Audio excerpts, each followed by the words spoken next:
Is it the more than 50 years experience fighting for turf compensation that makes AC Laterre Consultants the premier fantasy owner settlement law firm? Or is it our team of nearly 500 underqualified and overworked interns fighting for justice? Week in and week out, turf fields unapologetically and unbiasedly claim their victims, devastating seasons, and ruining a team's playoff probability.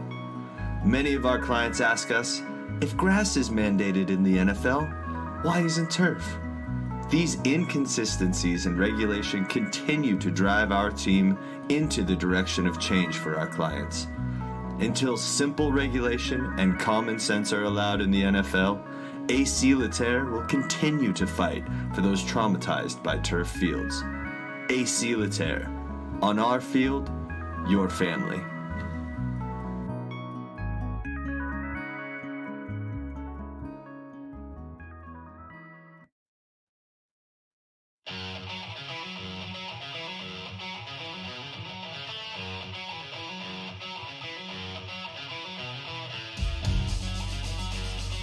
Ladies and gentlemen, welcome back to the A-Gap Podcast.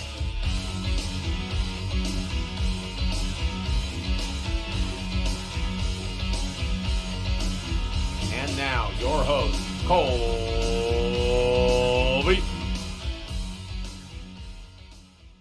Ladies and gentlemen, welcome back to another episode of the A-Gap Podcast. Today is October 11th. It is Tuesday. And gentlemen, one more week down, one more incredible week of football. How are you guys going? The gang is all here. Matt, we're glad you're feeling a lot better. We know you were out of it last week, so it is good to have you back, my dude. Yeah, welcome back, Bubba. Thanks, boys. Had to come back. Kevin Broman called me a coward last time, so. Oh, God. This is my redemption. Hard to come back from. Yeah, it is. Yeah, what an idiot. Oh, here we go. Failgink already coming in hot with a take in the chat. He said, all caps, the only way to fix the problems is make Devontae Adams return to the Packers and force LaFleur to run the fucking ball near the goal line. Yeah, It's like the Packers lost this week or something. Like, I don't what get happened? it. Yeah. What happened What there? happened? It's almost like they lost to a team that they haven't lost to in probably a decade, maybe? Oh, yeah. So In another country, no less. yeah, tough game in London for the Packers. It was a tough going Which, for them real across quick, the pond. before we get going, how boss is it of us as a country to go to another country, play our anthem, stating our starting a war to break away from said country, and we just blast that shit? With our flag over their field. Love it. It's a little bit of a cuck move by them. We come over there and hey, I love it. Fun atmosphere though. The fans over in London are fucking rowdy and it's fun to watch. Oh, the chants they had, I'm sure you saw them all on Twitter. It was like, shove the cheese up your ass right now. Shove the cheese right up your ass. That was fucking awesome. So way to go, A lot of London Aaron Rodgers fans, right? That was the one thing. It seemed like there was, at least the beginning of the game, there was a lot of Aaron Rodgers love from Europe, but then by the end, they all were totally against him. Probably because with that new haircut, it looks like he could be in fucking Peaky Blinders, dude. That's probably why they are all standing him. See that? They all Yeah, just that checks love out. him. That's a good point. Failganks are also saying fuck Darren Waller for fantasy holders. Hey, I got him. I Oh, get it. man. You know, Wow. It was tough. But you got to have Failgank other had a people rough that can week. carry your team. Man Yeah. is down bad. Said he woke up at 6 a.m. to cry. So sorry, bud. Sorry. You know, it's tough going sometimes. But you got to do it. You got to wake up for your boys. So We've all appreciate been there.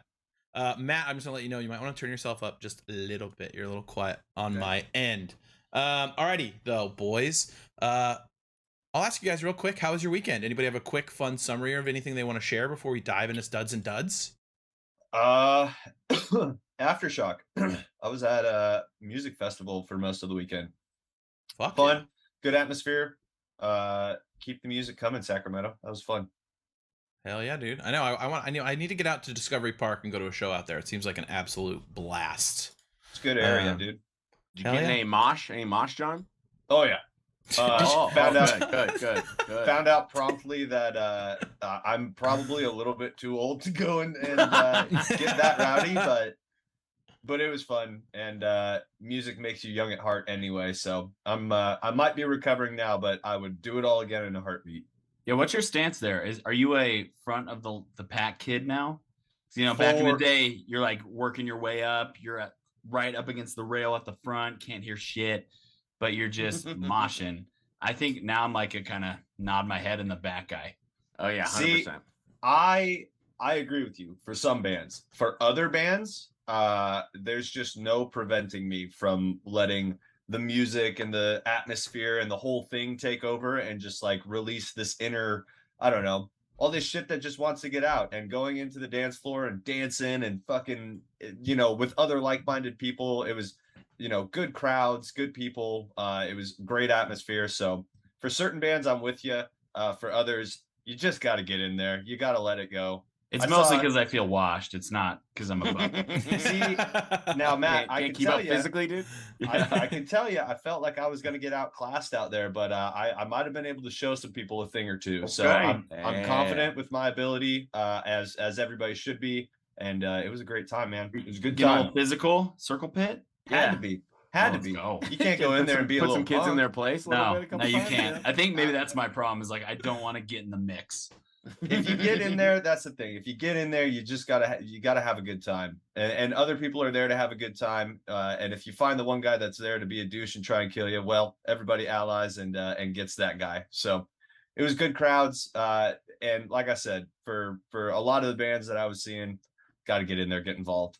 And not to get too deep into the shows thing, but I really miss. I know he listens, but Drew Bentley, the best fullback you can ever have at a show. To get right to the front. Just latch onto that guy and he'll lead block to you. The amount of times, it's amazing. Not give a fuck.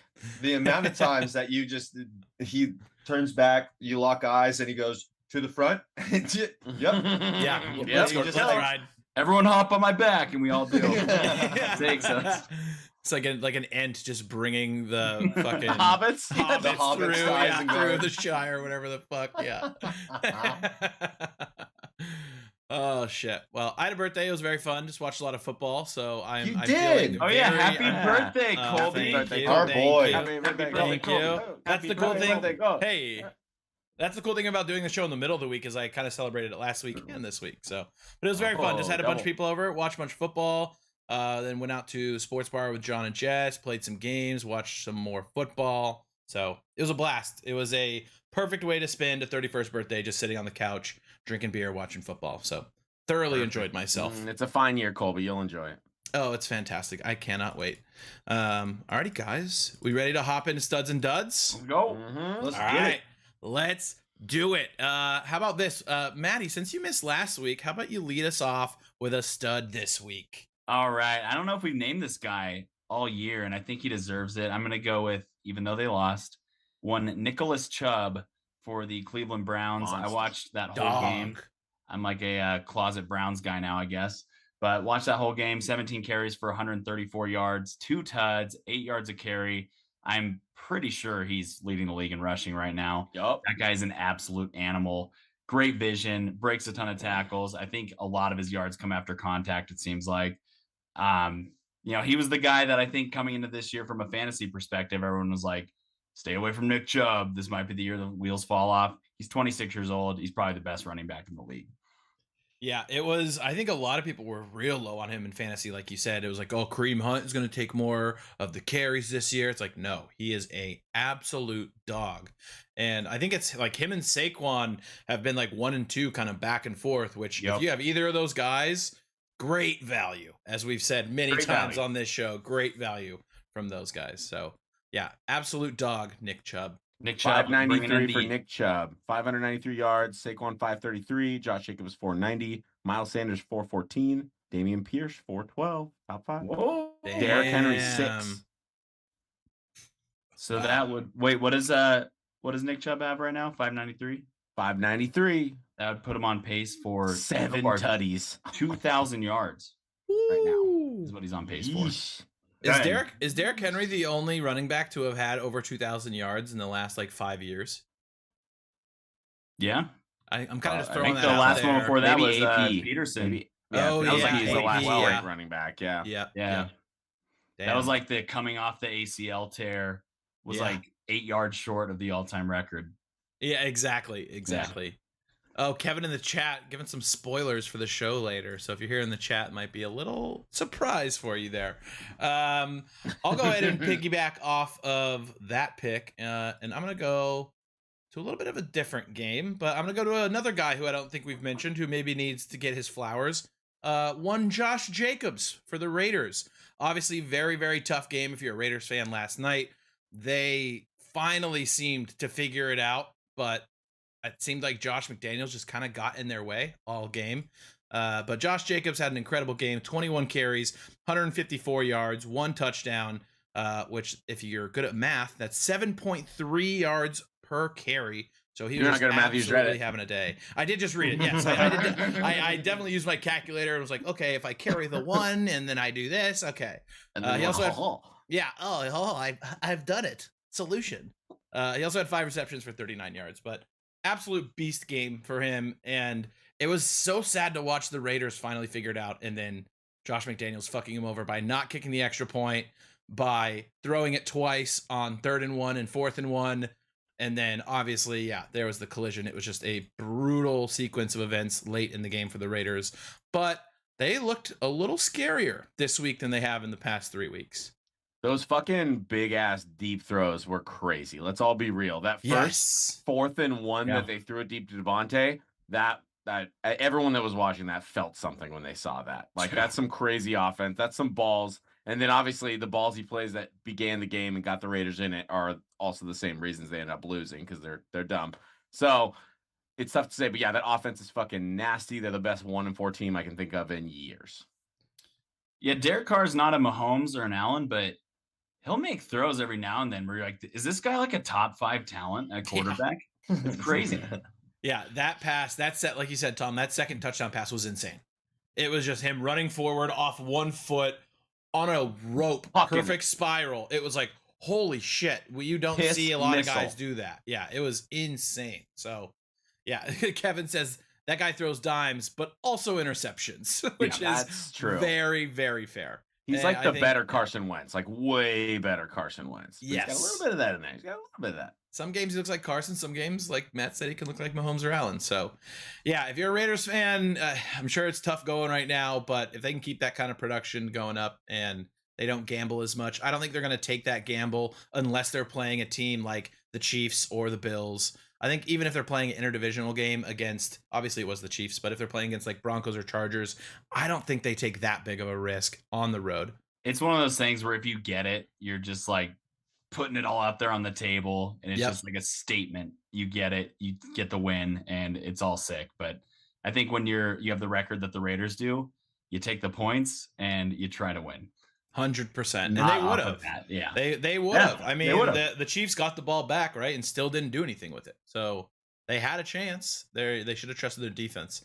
Fail Gank, obviously alluding to Devontae Adams pushing that guy at the end of the game, thinks he's going to be suspended 2 games after the bye. You heard it here first. What do you guys think? He goes to Vegas and loses his mind, which happens to a lot of people. So right, very true. Raider shit. But what do you think? Like, we've all seen the video many times, but that camera guy was trying to sneak through. There was a tight alleyway. He was trying to sneak through real quick and didn't realize a very upset, very large man was about to walk past him. And it happened so fast. It was a bam play. So I don't want to condone at all fucking shoving another human being just because they're in your way and you lost the game. It's so inappropriate. But like the bam nature of it, all the emotions in the moment, like I'm glad he apologized so I can stand up here and try and defend him a little bit, but it's still not okay. But still, I don't know. I like Devontae a lot. I got a lot of shares. Yeah, I mean, Devontae is a character guy, and I think like he's not known as a problem usually. He's known as a pretty good guy. I think he's just not used to losing. He's gone 13-3 every year in Green Bay recently, and he's pissed off and he's slamming his helmet, and he had no license to shove this guy. The weird thing, and I know you're not saying this, but the mental gymnastics some people are playing on Twitter saying like, well, it was just some guy ran in front of him. What if he had a knife? Or like, Devontae was not scared shoving the guy. He was pissed off. Yeah, 100%. No, I mean, obviously he acted out, but I don't think that we need to go on a witch hunt and suspend the guy for multiple games. I don't even think he should be suspended at all. Just take the fine and deal with the settlement or whatever. There's going to be a whole out of the NFL thing that happens from this that we're never going to necessarily know about. He already filed a lawsuit, so it's they're already going to, or I'm sorry, not a lawsuit, police report. So they're already going to start working on that. But I'm with you guys. I don't think it needs to be looked into any further than it was a guy who was pissed off after a game where they haven't been able to figure it out. This is obviously not a 1-4 team. This is somebody that we've talked about week in, week out that, well, this is the week that they're going to figure it out, and they just fucking can't. So this guy is obviously upset. obviously in the moment, I mean, like Matt said, no way that he was like threatened in any way, and this was like a defensive shove. He was pissed. He was pissed, and he had an opportunity to get some shit out. And I fully understand that as somebody who has opportunity and sometimes gets shit out, but you can't do it. And obviously, everything you're about to get in the way of fines is, well deserved. But I don't think if a game suspension comes down, I'm not surprised. If it's multiple, I have questions. But Yeah, dude. I feel like one feels I don't even want to say appropriate, but checks out, I guess, with what we've seen so far with suspension. So hopefully they don't make this a big deal. There's plenty other stuff going on in the NFL they should be worried about than this one incident. Agreed. Connor in the chat said, may have missed you guys talk about it, but what about those fucking refs? Here's oh, your that's segue. coming up. Yeah. We can segue to that, but really quick, did you see that the guy I guess it's not a streaker, but the guy that ran on the field with the pink smoke bomb at the Niners-Rams game said that Bobby Wagner gave him a concussion? Like that's his whole lawsuit. No way. Yep, 100%. Good. Yeah. I was gonna I say think that was what he wanted. He literally Right. wanted a player to hit him, and then we all know The story lives around. on. He probably fuck doesn't around, you have a find out. concussion, but You're the guy You with the fuck chart, around. Tom. Yeah, exactly. Yeah, fuck around and find out, right? I Yeah. don't know. We'll see if the spotter saw him stumble after or not. But Yeah, exactly. Right. That's what I'm saying. If That it, was yeah, why Matt brought it up. Good joke. if it, Matt. if I it, like it. yeah, Well if it played. was Miami's guy, he's not gonna have any case at all. no. But But I'm just yeah, wondering it's what pretty this guy brutal. that got pushed by Devontae Adams, if he's gonna. He got didn't he get transported to a hospital or something? Oh, yeah, you really? might as well go get checked Maybe. out. Yeah, I mean, not with anything. I mean, he got right up. We saw it, but Right. he's probably trying to figure out, I don't know, I got a little whiplash. My neck. Just got to go get checked out. Just got to make sure I'm good. Get Luckily, under the hood. Devontae has lots of money. Yeah, He's got his own that Taco is Bell. very true. Of course, In he his has a lot of house? money. In his That was house. In his house? That was the tweet I saw. Somebody was like, "Wow, Devontae's really trying to rush to that Taco Bell in his house before it closes, huh?" It's like, oh my fucking god! Like, all right, that's pretty good. That's pretty fucking good. But yeah, all right. Matt and John, or not Matt and John, Tom and John. Who wants to go next? Well, I'm in the boat of either quarterbacks that are surprisingly good or running backs on a losing team. So I'm going to go with our boy Raheem Mostert. Yeah. Oh man, does it feel good to have him and Mike have some kind of symbiotic relationship for one game? It was so cool to watch him play. He had great vision, a few massive stiff arms that were just, reminiscent of old time Mostert. 18 carries, 118 yards, a tutty. Again, just looked like the guy that we loved in San Francisco, and it's so cool to watch him get involved in the game in Miami. I think he made a clear point that he's probably looking to be the number one guy, and he definitely cemented that with a solid performance yesterday, or not yesterday, but on Sunday. So give me Raheem Mostert, and give me the member berries for Mike McDaniels and Raheem Mostert back when they were Niners. So Yeah, Good I was trying shit, with my those boy. member berries when he did the surfing. Oh, yes, that's so dude. good. And that stiff arm right into the end zone too. Just it was the one thing I also wanted to talk about was, God, it was such a fun game to watch. I think I had the most fun. I know the score is a little lopsided, but it was a great game up until 2 minutes left in the third. It was 19-17 Jets Dolphins, two young teams. Sauce gets his first interception, makes these great outstanding plays. I think CJ and Quan Alexander might be one of the best linebacking duos in the NFL right now. They have the stats to prove it. Jets are fucking fun to watch, and so are the Dolphins. And it's just kind of a cool little turning of the tide in the NFL. So I had fun with that game. Sauce Gardner, that was a couple of ours, I think, defensive rookie of the year pick. But I saw that his rating against was 30 or something like that, which is less than if there had only been incompletions against him. So because of that pick, it was even lower. That guy is an insane lockdown quarterback. He's a monster. Yeah. Rookie. This is a fifth game. Damn, Man did what's the not rest of the allow a season? touchdown his entire college career. that's What's, crazy. What's the rest of the season for Jets? That's what I want to get. I want to get you guys' temperature on that. What are we feeling? Is should this we do team it- should we do frisky? Is this are we feeling? There's no way we're talking playoffs, right? We're not talking playoffs. Playoffs? I might have a spicy little take coming up about them going into Lambeau Field, but you wanna squat on it? Okay, close your ears. Oh, okay. I think they could be that team by the end of the year where they don't make playoffs, but we're talking about next year. They're going to be a wagon. Yeah, I like that. I'm thinking that too because I'm looking at their schedule. It looks pretty tough. It does not. They get got easier. Yeah. Packers, Broncos, Patriots, Bills, Patriots, Bears, Vikings, Bills, Lions, Jags, Seahawks, Dolphins. Just a tough division now. Really. I mean, you look at every team in their division. Patriots, obviously what they did against the Lions, they can prove that they know how to, as you said last week, Tom, you had Bill Belichick as one of your studs because he knows how to game plan. He knows how to stop knows how to win. Inexperienced teams. Exactly. He knows how to win. Then you have the Bills, obviously fucking wagon. And you have the Dolphins, who are fucking wagon. And yeah, they weren't healthy this game. But like John alluded to, it was close the whole time until the end when it got way out of hand. I'm pretty curious to see, too, the Patriots offense once they unleash Ramondre Ice Cold 3000. No Dame Harris. It's going to be, I don't know. I think that guy is a stud. I'm feeling the same way. I think me and Matt both had him on my guys board for this season, and we're pretty happy we invested. Looking up, went way up. In terms of young running backs, if you slept on Breece Hall, sorry, he's going to be super expensive now for you. Yep.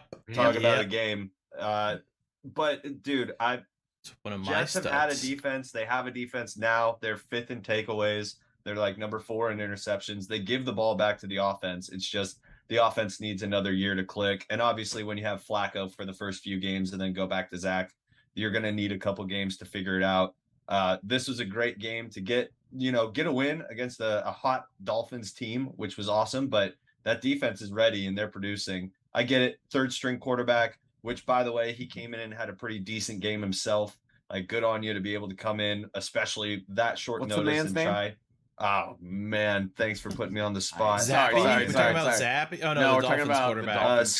Skylar Thompson. Yeah. Skylar Thompson. Yeah. Who? Huh?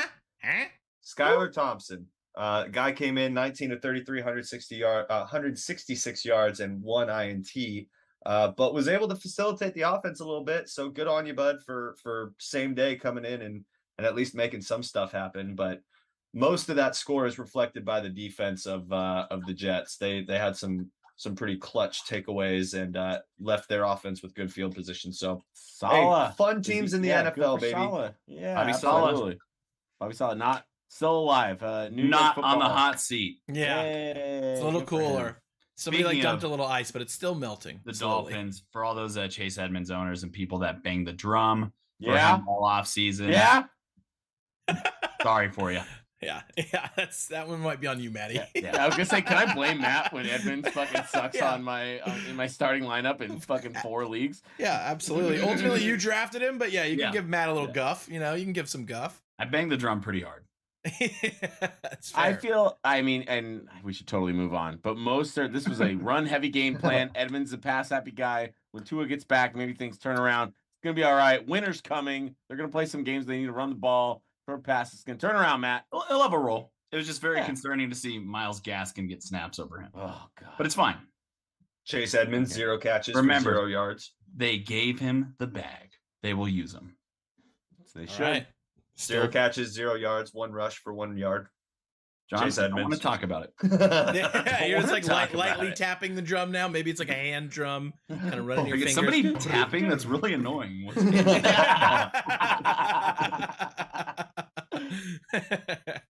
Oh shit! All right, Tom, who you got for your first stud? All right, I'm gonna start with and we don't even need to talk too much about it, but isn't Josh Allen so goddamn good at football? That guy's fucking ridiculous, dude. Nuts. Yeah, alien shit is what I put on here because that's the kind of way he played. And we knew the spread was a little exhaustive, let's just say, in one direction. So, and then it was even worse. So Josh Allen's that good. Start getting some of his weapons back. Some Gabe Davis bombs. He's incredible. And I think we're all excited. This week is Chiefs Bills at fucking 1:30 our time. Nuts. It's gonna be fucking massive. We're all totally not gonna watch it though, but it's gonna be sick. It's gonna be great. I think we're gonna get to watch it. Well, so for little context there, we're all gonna be at a wedding this weekend on Sunday. But I think we'll be getting ready with the groomsmen. We'll have a TV on in the background. We'll figure something out. But yeah, Josh Allen's so good. I don't want to ruin our picks for later, but I don't know what other quarterback I've seen in the last 10 years is putting up points like this guy. It makes me feel as confident. Pat Mahomes when he first got on the field. Oh, dude. Just fucking crazy offense. What was it? 400 some odd yards and 424 with 4 tutties, only on 20 of 31. So is that what it feels like to have a quarterback? Jesus. Yeah, that's dude. a great feeling. Wouldn't know. I mean, Yeah, the tone it's been a was while. set from that literally second play. Like special teams drops it, gets dropped at the 2. You're like, oh man, here we go. And then Josh no worries Allen steps up in the pocket and delivers a 98-yard tud. Come on, man. At one point, Unreal. Gabe Davis putting up Randy Moss stats. He had 2 for 160 and 2 tuds to start the game. Ridiculous. And nutty. we got a James Cook signing. He got a tud. Yeah. That was fun. Finally. Yeah. Game was out of hand, or game was so over. They put in the young guys. Yeah. Yeah, exactly. I will say this was one of those games that I kind of hinted at last week that the spread was so massive to take the under. I did take the under. I was sweating at halftime because it was literally, I think 32.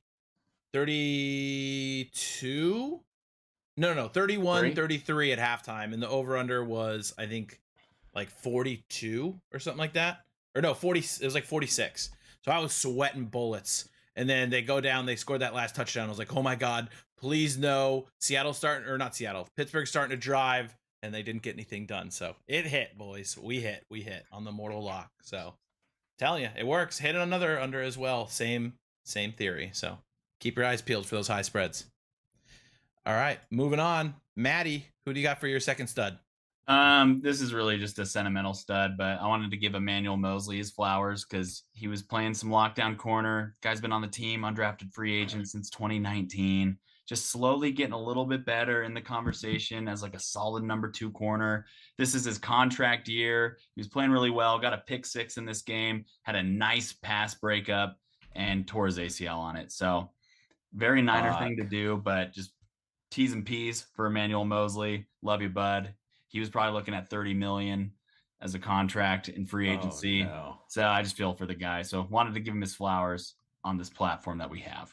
Absolutely. Yeah, Very small platform. Absolutely deserves his flowers. F's in the chat, pay your respects, because he was looking absolutely incredible all year. Respects to the E-Man. Absolutely. And what a wonderful game from the 49ers as well. I think we all expected them to just go in there and dominate, and they did. And it was a lot of fun to watch, even late into the fourth quarter, just continuing to go down and score and be efficient on the offensive side of the ball. So Jimmy G hanging in there with free rushers, just making some gutsy throws. He had a great game. 18 to 30, 253, 2 tutties, was very efficient with the ball, didn't throw a pick, didn't fumble, thankfully. So it was a wonderful game. And I don't know does anybody have him on a stud? Maybe an honorable mention for fucking Jeffrey Wilson Jr. Thought about it. Game. Massive game. 17 carries, 120, and a touchdown. So huge game for him. It's fun to see guys just step up and be able to continue to deliver off the bench. Another guy who's, he's kind of the guy that's like, hey, man, we need a guy. Can you pitch in? But he's a legit starting running back in this league, I think. Another undrafted free agent Shanahan find. Just goes to show, never draft a running back. If you're a Shanahan, just find him after. Yeah. There you True. go. Turn any of them into your guy. That's all. Yeah. True. Phil Gank in the chat, F Matt Rule. Yeah, also, the Niners got Matt Rule fired. And it seems like the team will be selling everybody now. So sorry about that, Panthers fans. Should we talk about that? Who's getting traded first? The whole CMC thing seems a little wild to me. It kind of just sprung out of nowhere, and so now everyone's calling about him. Like, what's the story there? I kind of missed the boat on that. The Bills had reached out twice, once this preseason, I believe, and then once literally moments after Rule got fired, they were rumored to have reached out with a pretty tasty package to go get CMC. So that's all I know about the Bills. All the other teams that have come up, Eagles, I don't even know who else. I figure there's a lot of people that are going to be on the block right now. If you're the Carolina Panthers, just because of everything that's been going on. It's obviously not working. And it's obviously time to just get young and figure it out over the next couple seasons. So I don't know where he's going to go. I think the Bills kind of make sense, but and they have the pieces to go make it happen. And get this, anybody who trades for Christian McCaffrey only owes him 1.035 million for this season, and then they can release him and restructure his contract because the rest is not guaranteed. Wow. So people are gonna. That guy's only got $1 million guaranteed. What the fuck? It's pretty wild they didn't round up that decimal a little bit. Seems a bit long. 1.035. They're gonna go out there. Any GM that goes out there and gets him right now is going to have all the cards to go ahead and re-sign him next year because the rest of his contract is not guaranteed. Cost a lot. This is going to be some fucking Oklahoma City shit in the NBA. I feel like that's if they go all the way. That'd be fun for me as a fan. Like, I don't really give a fuck about the Panthers, but I want to see him trade for like 8 first-round picks over the next 3 years and just see what happens. It's definitely a strategy. It doesn't really work like that in the NFL. I don't think he is either. And also, he wouldn't go for 8 for the Carolina Panthers only wanted 1 first-round pick last year and somebody who was like cap, like middle of the cap. So I think that you could get him for probably 2 second days, and somebody right now. I think the price is not as high as people think on Christian McCaffrey. No. Well, nobody wants to pay for an expensive running back that's getting up near the end of their career. Possibly, he's still 26, so I'm not saying he's washed, but he gets hurt a lot, and the shelf life for running backs is short. And also, that's the face of your franchise. So there's good business long term, but there's good business in the short term. Like if you're completely saying like, don't show up to our games, we are completely tanking, and there's no reason to even watch us, you'll get rid of McCaffrey. I could see DJ Moore because he's been vocal in his interviews about not wanting to be there and being upset with Baker. But I just feel like it would be very hard in season to move on from Christian McCaffrey. I could see this being his last year there, but I just don't see it, man. Yeah, it's going to have to be a tasty. It's going to have to be a tasty trade package. But I still think that there are teams out there that are going to make it at least an offer. Connor brings up a great point. Most teams that fire the head coach will tend to go a little bit nuclear after the fact. They'll give it to the deadline because I'm sure they're going to get hot. Heads up, LA, you've got a pissed off Panthers team coming. So you never know what's going to happen. I think that there's definitely the ability for somebody to go out and get CMC, and I also think that the price is not as high as people think. What do you think it is? Like a second and a third? I honestly, I think it's a second and a third. Potentially somebody who's capped, like since can save you some space on the cap. Somebody who's going to be a decent player, you know what I mean? And I think that is he going to be? Is he going to be unrestricted? Is that because that's one thing? If he's only got a year left on his deal, and there's a chance he'll walk away in free agency. It's only a year guaranteed. He has like 3 more years on the contract, but none of them are guaranteed. So basically, that's what I'm saying. The GM who gets him can then release him because they don't owe any money on it, and then they can re-sign him. The GMs have all the power. Because I think the next 3 years, even still over those 3 years, it's not even that much of a cap hit. It's not a fucking hard deal to absorb if you're another GM or another team. So he has the anti-Zeke contract. Anti-Zeke contract. This guy, and this is, I mean, all this is reward, what we're talking no about. risk. This is what happens when there's a high ceiling guy who comes out and like gets the free agency, but he's super injury prone. Like you get worried about losing your asset to injury, though. That's one thing. Maybe I'm just in the NBA mindset, but like if they put him out there and then he gets hurt and then he's hurt going into next season, like I don't know, man. But it's CMC. Campbell. Well, but again, we're looking at ceiling here. And this guy has the potential to be the guy at the running back position in the NFL. So I don't know. And for price, you can go out and get this guy for a second, third, and some Joe. Give him a defense player, give him, who knows? Yeah, I mean, you're right. This is the Rams getting Odell Beckham at the deadline, Von Miller at the deadline. You're assuming the risk, but whoever gets him will be a contender. He probably won't be hurting if he gets a high ankle sprain and misses time, but they know that he'll put him over the top if they do get him. Absolutely. What about Tampa? Because we all know Tampa does not want Leonard Fournette to be their long-term running back. No way. Well, Tampa makes sense. That running back room would be fucking nutty, though. Mm-hmm. They have didn't they just draft a running back though this year? They Rachaad have White, yep. Rachaad White. Yeah. Yep. I mean, he seems pretty legit. I mean, he's clearly a rookie, not going to be a number 1 right out of the draft, but I mean, that guy can produce if he needs to. It's the most win now Bucks team in the world, though. Very Tom true. Brady. Very Yeah. true. Tom Yeah. Brady's coming up against it more than one way. yeah. That's fair. Not a bad point. All right, let's keep this train rolling. Matt, who you got for your next stud? All right, we did studs. Are we on to duds? No, Oh, that's that would done. be Colby. Colby, you're stud. Oh, you already did Yeah, Mosley. Sorry, I it is didn't- my yeah, pick. yeah, It is my yeah. pick. John gave me a little bit of a teaser earlier in the segment, so I'm going to go with Breece Hall. Finally paid off on kind of that early draft position that you took him in fantasy. Finally, it happened, and he was so close to getting like 3 touchdowns this game. He got on that massive reception, so he had 2 receptions for 100 yards and so close to getting that touchdown. And he also had 18 carries for 97 yards and a touchdown. So it was a great day for him. If you have stock in Breece Hill, you are so excited that he got way more carries than Michael Carter this week, because it has kind of looked like started with Michael Carter. Now Breece is starting to get more of the workload. Zach Wilson's back. So it's starting to look a lot better for the Hall camp. So excited to see it. Yeah, the Breece's pieces are here finally. Finally, It's we have Halloween, arrived. baby. Come get 'em. Exactly, we have arrived. So yeah, I was very excited to see that. I do have him in the league, so very fun to see, and I hope he keeps it going, because he could have, like I said, if he got in the end zone 2 more times, that would have been electric. He would have put up almost 40 fantasy points.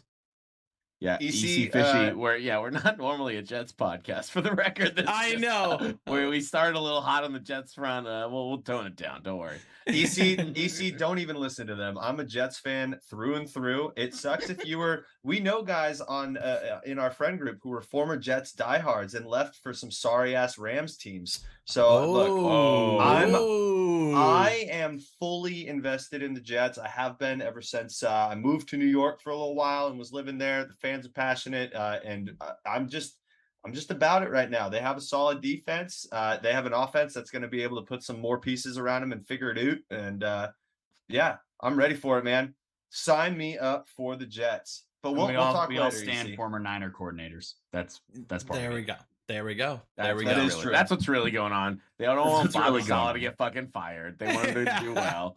We are the faithful, even when you move on to another team. All Hey, right. this one will throw you for a loop though. Guess who my last stud is? If you were here last week, you know who I'm talking Ooh. about. Oh, let's go. I know what's coming. It's Geno Smith, baby. Let's go. Oh, Bro, you can't tell me that this guy's not playing as a top 10, top 5 QB in the league right now. 4th in QBR, 113.2 passer rating is the best in the NFL. 75.2 completion rate, the best in the NFL. He's 3rd in yards per attempt. Against the Saints, he went 268 with 3 tuds. And the pass to Tyler Lockett, dude, oh my God. It might have been the prettiest pass. It was, Yeah. Looks really I don't know good. what he's doing. He found resurgence in Seattle when there was a bunch of doubt and a bunch of people telling him he couldn't. He comes out and he most certainly can. And I'm all about Geno Smith right now. He's another stud. My 2nd stud of the week, 2 weeks in a row. We'll see what he can do this week. let's go. Keep it rolling, baby. Like he said, and like EC just said in the chat, wrote him off. He didn't write back. Absolutely. That's what I'm talking about. Yeah, give me Geno, man. I seriously, it's fun to watch him play right now. It's very cool to watch No him doubt. play. No, that throw you're talking about was insane. Bro, cleanest pass Yeah. of the day, bar none. Oh my God. Rolling out to the left on the run. Yeah. God, on a dime. Dude, it was so pretty. Sign me up, dude. I'm a Geno fan right now. I wish he wasn't in Seattle, but I'm a Geno fan. He's better fun than to Russ. watch. You Yeah, know, much a lot of better right QBs now. are, but way better. it's got. I mean, I hate Seattle, and I think they've got to feel pretty good. I almost Yeah. feel happy for their fans, in that, Right? Oh right. man, which is weird to Dark. say. It's the weirdest timeline if Matt's fucking cheering on the Seahawks. Not going that far. EC said former Jet. We're still on the Jets, boys. Former Jet. Yeah, we can't get away. We can't get off Can't the get away. Jets. Connor also said he was a dog at West Virginia. He's the True. true mountain mama. True that. That's fair. That is fair. All right, Tom, who do you got for your last Real, stud? real quick, I'm gonna hit you with a stud, Travis Kelce. Oh, 4 yeah. tutties. What a game, dude. So fucking ridiculous. This guy is insane. There's not a whole lot else to say besides you don't want anyone on the Chiefs on your fantasy team except this fucking guy. It feels like he's the guy of the guys. So great job, Travis Kelce. Kelce brothers represent. Let's go.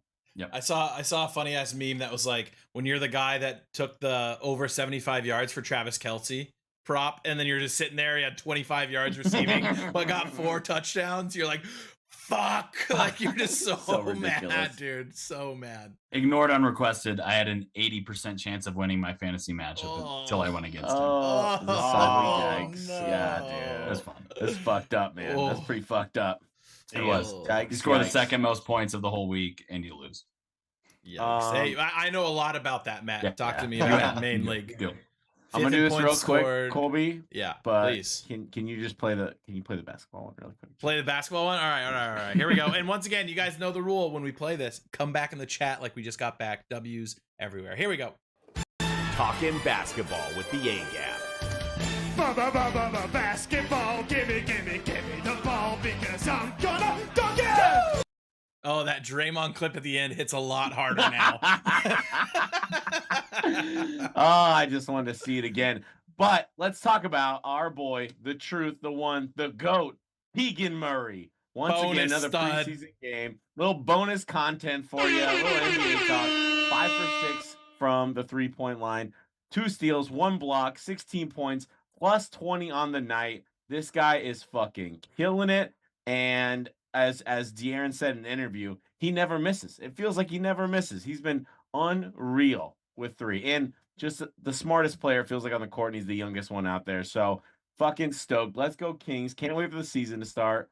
Keegan Murray is the truth. Just hold up the W, dude, like the GIF. Just hold up the doing W. it right? Oh, fuck off. Turn that L into Sorry. Don't hit me, John. Yeah, come on. Let us have this, John. All right. Former just won the championship. Let us have one. Come on. B2B. Look at the chat. Connor already said B2B. Warriors back to back loading. It's on deck. Hey, I wouldn't doubt it. As long as the Kings make the playoffs, even if we lose to the Warriors, I'm down. Yeah, it doesn't even matter. That Super Bowl is just making it. Exactly. That's all we need. That's true. That's fair.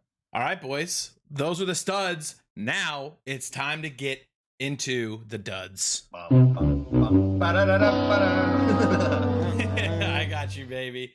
I'll go ahead and start this one off since we're veering slightly off of football for a second. I'll do this one, then we'll hop back into the football. Let's talk a little bit about a team called the New York Mets. That was a tough stretch for the Mets. They had a 10.5 game division lead over the Braves in the NL East, and they crumpled in September, going 15 and 11. And then they got swept by the Braves, which didn't help. But they lost to the Pirates, Marlins, Nationals, and A's within that September stretch. Ooh. If they would have won one of those games, they would not have been playing the Padres in the wild card. So tough going for the Mets. But it's classic. Mets are gonna Met. That's what they do. It's what they do every year. It's been so fun to watch people implode online. It's a fucking disaster. Especially New York fans. I love watching New York fans have meltdowns. Well, and they all stuck around every one of those games, dude. Doesn't matter. New York stadiums are full. Yep. Oh, hey, like Colby said earlier, last week even, when New York teams are good, the sport is good. So totally. Watching them, like you said, full state, but it is, hey, the bigger you are, the harder you fall. So I actually have a request. I want Matt to do an impression of a Mets fan at the end of seeing their team lose. Can you give us an impression of what a Mets fan looks like in the stands? Hey, yo, hey, yo. John's got it. Wow, hey. All right, that's better. It all started that series we lost to the Seattle Mariners. Mariners. How big of a choker is Max Scherzer last 2 years? Dude, that was so bad. What was it? 4 runs in the first inning? Choker. You can't. I thought they were going to be scrappy too. They got they got power. They got Jeff McNeil, who's the NL batting champion, and he's that guy in the playoffs that you just can't get rid of in an at bat. I don't know. I just thought they were going to make a run. And they went against a team that does the same shit, but one just prevailed. Because I thought Padres are going to Padre, which they are right now, as we're seeing if you see the Dodgers score. But yeah, Mets just choked, man. Kind of felt like it was coming, though. It's like the self-fulfilling prophecy. They're hot now, but just wait until October. Just you wait. They make it. Yeah, dude, it was pretty brutal. All-time collapse by the Mets. So that can end our baseball segment, though. I mean, Spencer Strider, when he lost to the Mets, he said something about like, we'll see what happens in October. Like basically said they lucked out, which was like a douche thing to say, but coming true. Yeah, it worked. It worked. Or he just talked out of his ass and it worked out. But either way. Sometimes. EC Fishy wants to go to the Kings Warriors game at Golden One Center. So maybe we have our first ever A-Gap meetup on the 19th. I know, we've been talking Golden One Center. So yeah, keep us posted. Maybe we'll plan something. We'll make a group chat or something and figure that out. All right, Matt, you want to give me one of your duds? Yes. So one of my duds, my first one will be Cade York, the Cleveland Browns kicker. Really bothersome. So just to rewind to the preseason, Chris Rose and Joe Thomas were part of the Cleveland Browns preseason broadcast crew. Really great job. But they were just hyping up this rookie, Cade York. He's got a big leg, can boot it. And so far this year, he's missed 2 extra points, and he missed a 45-yarder and then a potential game-winning 54-yarder. And the thing that bothers me the most is that Brandon Staley could have been exposed as a fraud in this game for the fraud that he really is. They're going for it on 4th and 2 in his own territory with less than a minute left, and the Browns had no timeouts. And he gets cocky, goes for it. They don't convert. Browns defense gets a stop. And then Cade York has the chance to seal it. The Browns have some really questionable play calls on that last series. I know they didn't have any timeouts, but that 54-yarder that he missed, I just have to give him a dud because he could have exposed Brandon Staley as a fraud and missed the opportunity because the Browns gonna Brown.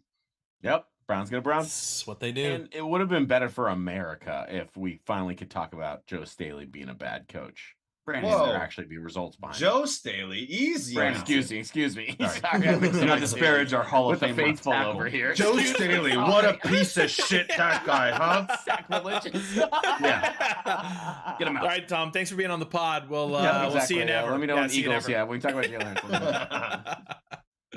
No, he look. I'm with Matt, man. This was an opportunity, and I think that's been the talk of the town. It's just like there's no way that this should be the narrative right now. Is that we're talking about Cade York over Brandon Staley? There's no way that we should be doing that. So you have to give him the dud because you had the opportunity and it didn't happen. But man, how fucking dumb do you have to be? I'm sorry, and he's done it for the past. What is it? 2 That's seasons? what he does. 3 This seasons? was the game last year that he went for it way too many times on 4th down. He's the Browns. He can't keep getting away with it. He can't keep getting away with it. He can't. Somebody has to stop this man. The Chargers offense deserves better. Yeah, fuck. They deserve an offensive coach that's really good. And when you got Keenan Allen tweeting, "What the fuck are we doing?" Yeah, not a good look. Brutal. Not only that, you have Austin Eckler in the wings who has been slicing and dicing this team all day. Yeah, poor man. Golly. I watched that entire game, and he was unstoppable. He had like 178 on the ground. Yeah, is 173 on the ground in 16 carries. So that's a 10.8 per carry. Best running back in football, right? Best running back in football. Averaging arguably. Nick Chubb. Yeah, Nick it is Chubb, Nick Chubb. that's true. Nick Chubb, pure runner. Nick Chubb. Dual threat, Austin. Yeah. Yes. Yes. EC, I would have taken those odds. Holy shit. Smart bet. He gets smart bet right there. Yeah, you get it. You get it. Yeah. He said I had Staley at plus 4,000 for the first coach fired with a shit ton of clown emojis. Yeah, it's a great call. Best thing that can happen for the Chargers is missing the playoffs or getting bounced in the first round this year. Yep. They will get a new coach who's better than anybody's better than Brandon Staley. Absolutely. I remember that like his first few games, people were like, "Oh, this guy's cool. He goes for it on 4th down," and then now it's like, no, it's literally costing your team games, and you're fucking it up. I think Ted that's what Lasso. bothers me about him is that he has the persona that's tricking people. It's not just like the Jim Tom Sula, Urban Meyer, like we know he's bad. It's like this guy's pulling the wool over everyone's eyes and he can't keep getting away with it. I was gonna say Getting away with it. Brandon Staley may not be farting in press conferences, but like this guy's laying stinkers on the field. It's just I cannot sit here in good faith and say that this guy is going to be a coach next year. I agree. Best thing that happens, like you said, Chargers get bounced and they go find their guy. This Ted Lasso facade that he has needs to the veil needs to be lifted. All right, the guy's a fraud, a sham. Cup of coffee with McVay. That's all you got to do. They say. He'll That's all you got to do. somewhere next year, but not a head coach. Yeah. That's fine. All right, John, who you got for a dud? I'm just real quick. Najee Harris. Nothing's going right for the Steelers. Nothing's going right for Najee. I mean, with the wind as it was in Buffalo, I don't know if you guys saw how things were going from side to side. Josh Allen may not have cared. And I guess for most of the game, what's his name? The young guy from Pittsburgh. Kenny Pickett? Receiver? Kenny Pickett. Thank you. Oh, yeah. He was slinging the ball pretty well too. He had 327 yards. But Najee, with an opportunity to get on the ground and make some shit happen, didn't. 11 carries for 20 yards, 3 catches for 16 yards. He's a dud. He was one of my first picks. I'm pissed, and I'm done talking about it. He was outrushed by Jalen Warren, who had 5 carries for 24 yards. I said I'm done talking about it. Kobe's not. All right, Yeah, exactly. we'll move on. No, it's Steelers are having a tough time, man. It's they took a shelling from Buffalo. It was a bloodbath. Yeah. Was it Deontay Johnson a couple weeks ago used the R word talking about him, rebuild, which is something you never see. Rebuild. Whoa, which is a dirty word in Pittsburgh. So Yeah. I mean, It when's is. the last time they've been in that mode at all? But Yeah, he true. even admitted like we're a rebuilding team. Yeah, Felgink, that was definitely a monk-ass moment there. Kevin Broman said, anybody want to trade me Najee for Kenny Pickett? Hit me in the DMs. I got you, dude. I got him. Let's go. I'll take. No, actually, I I'll won't. take Kenny Pickett. Fuck no. Are Yeah, you kidding? I'm not dude. dumb. Maybe Pickens, the receiver. He's pretty fucking legit, Ooh, that guy. But then he's got Pickett throwing to him, so you know. Hey, they can make it work. That's his favorite receiver. Tom, all right, who you got for your duds? I'll hit him back to back for you really quick. The Jags are shook from playing the Eagles, and Trevor Lawrence can't figure it out yet. So big yikes on that. Yeah, I'm a Christian Kirk owner. Yes, I'd like to admit I'm depressed. And then the Rams offense, fucking the same old sorry ass Rams, especially Cam Akers. 13 attempts for 33 yards, 2.5 yards a carry. Big yikes. Woof, all that.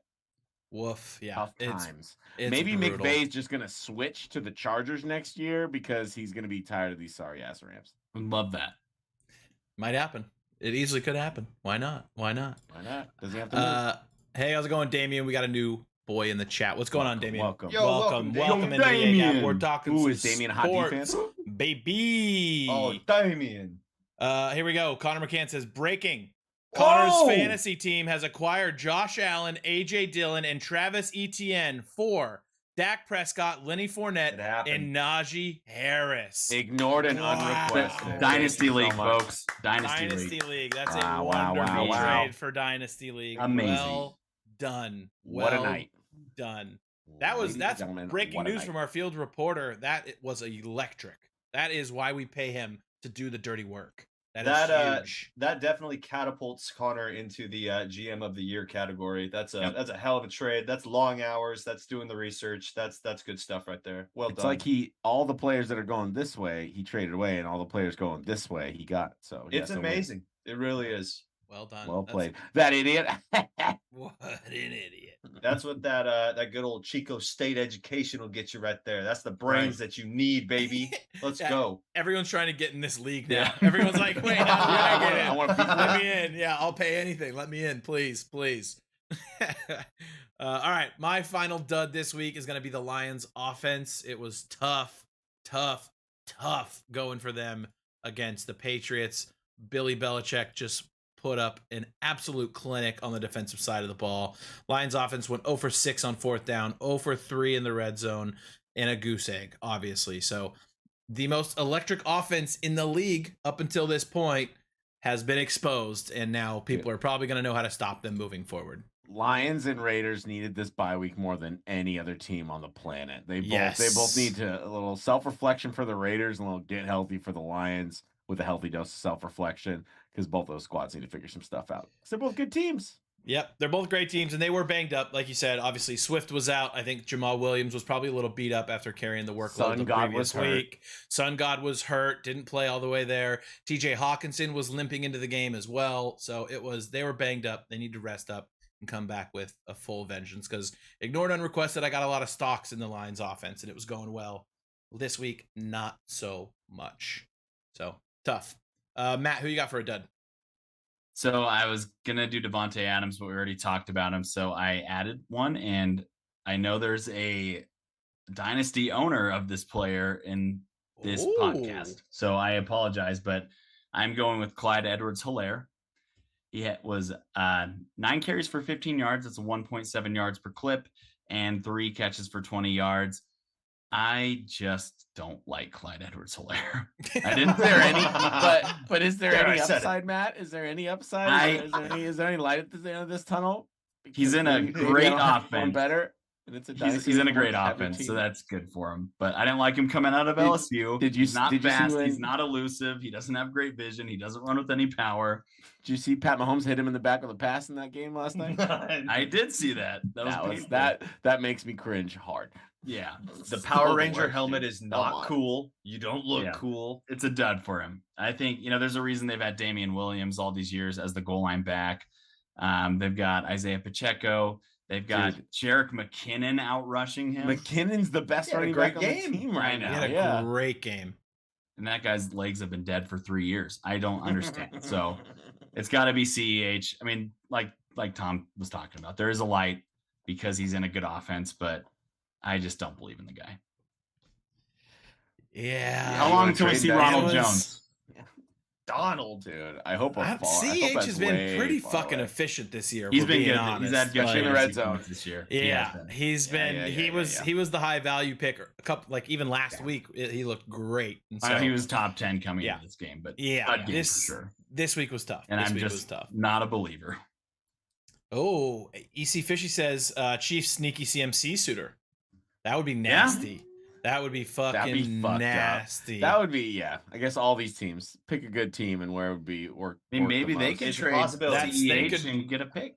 That's exactly what I was saying. CEH is better in fantasy, Matt. Now I'm on board. Let's go. I don't know. Chuba might eat into his carries, dude. I know. Chuba's probably still better than fucking Yeah. Damn it. Chuba's hate dynasty, but I love it.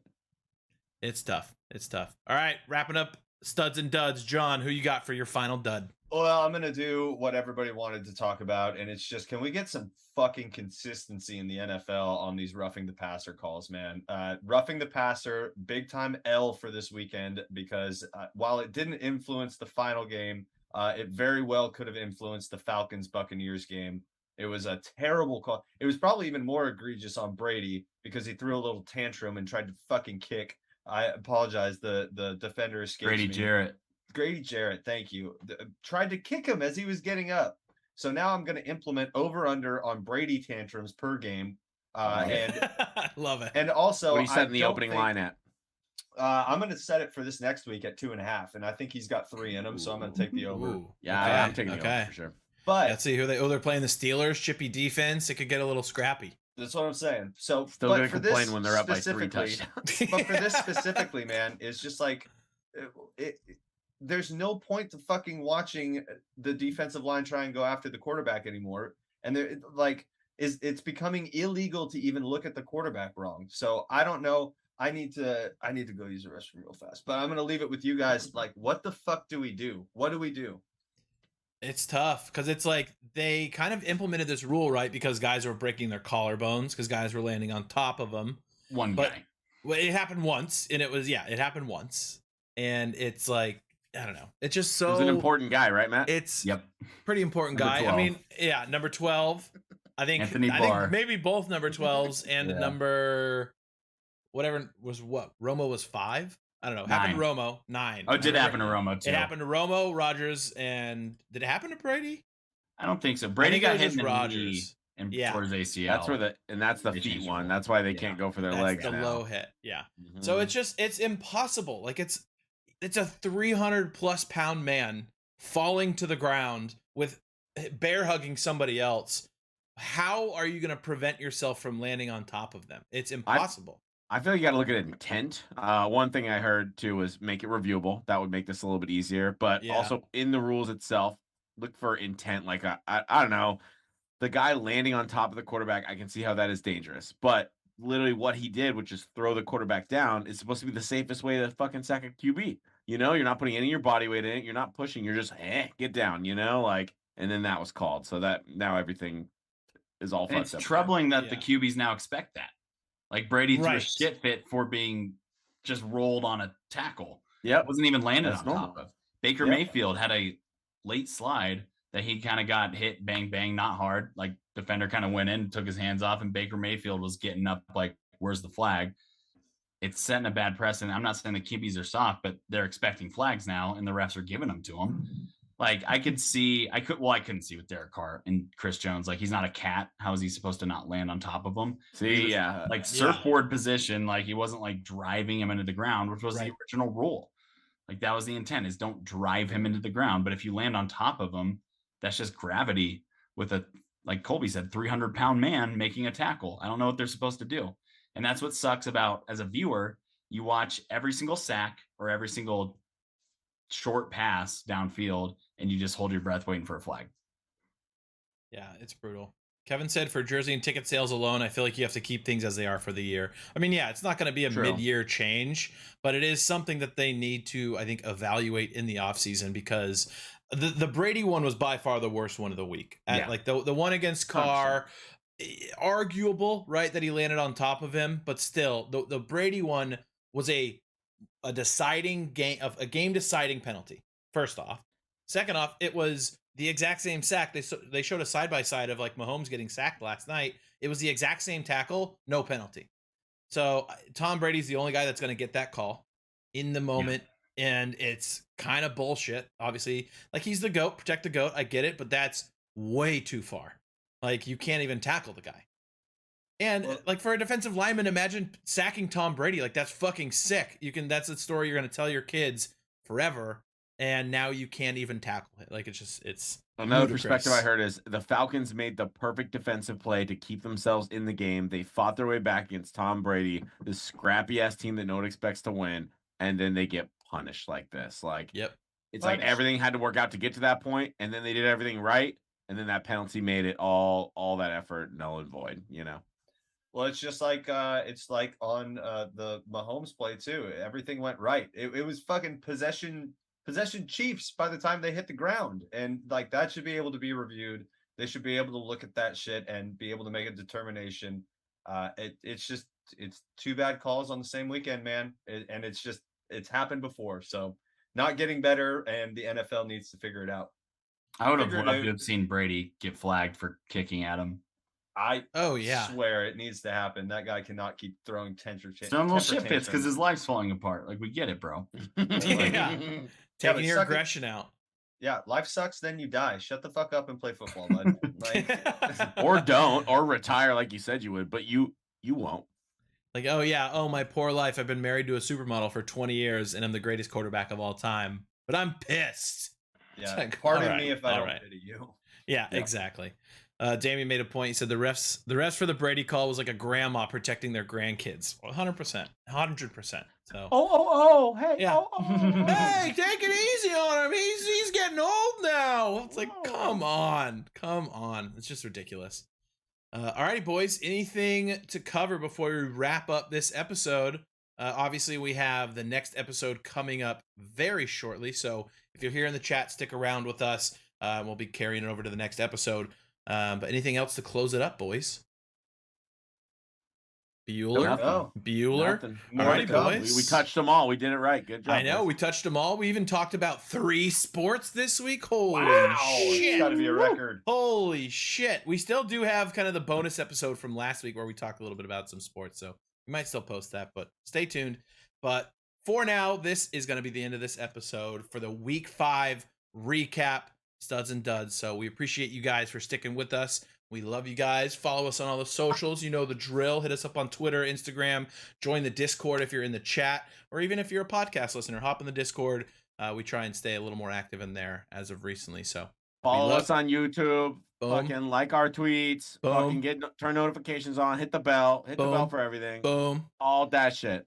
And if you can, tell your friends about YouTube. We're really trying to grow the YouTube. I think we have like 75 subscribers right now. We need We're 100. trying to get to 100. If we get to 100, we can like rename it. We can fucking change the link. We can do a lot more cool shit if we get to 100 subscribers on YouTube. So do what you can. Make some accounts. Tell your friends. Tell everybody and subscribe, please.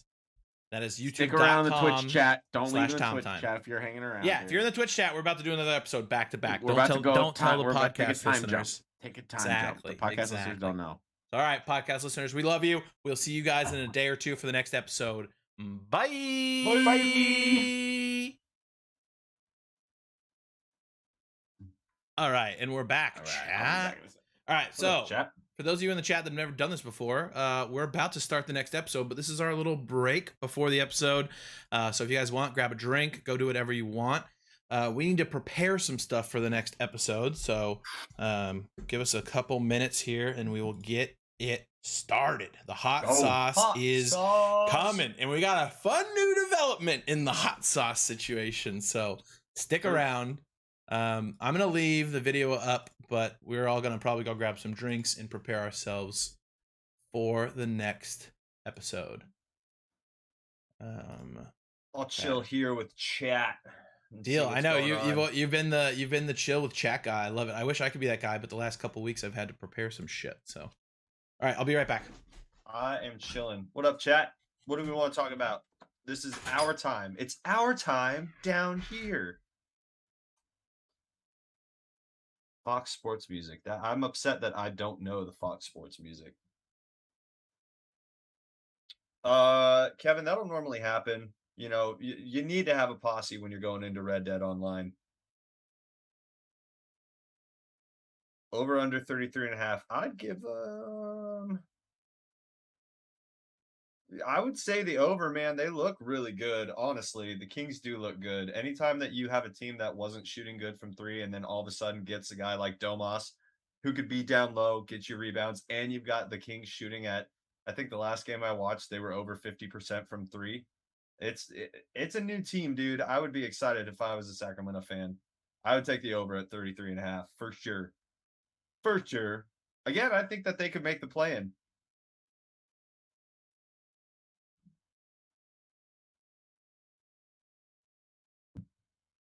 I think that they could definitely make the play-in. They got a shot. For sure. I don't know who else is out there right now in the old West. Let's see. Who else is going to be good this year? Let's look. Because I know nobody gives a fuck about my NHL. Nobody wants to talk Sharks no more. So let's see what the Kings are doing. I don't want to try your service for free. Let's see. So you're telling me that they've got to beat. Oh, yeah. I think the Kings could definitely have a chance this year. Make them playoffs. And 33, I'd give them that.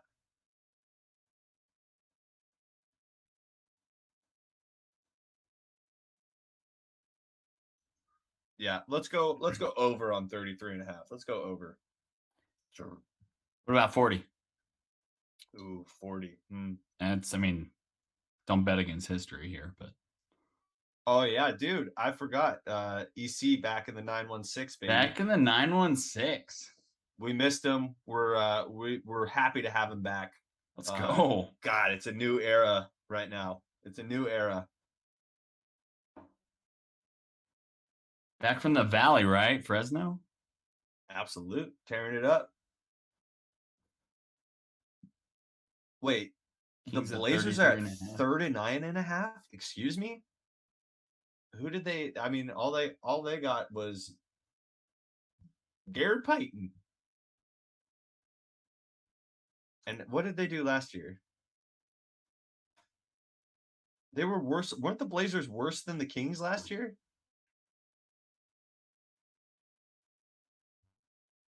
They were worse than the Kings. What the fuck? Vegas don't know nothing, dude. It's a rat line right there. That is a rat line. Rat. I smell a rat. You smell a rat. Rat.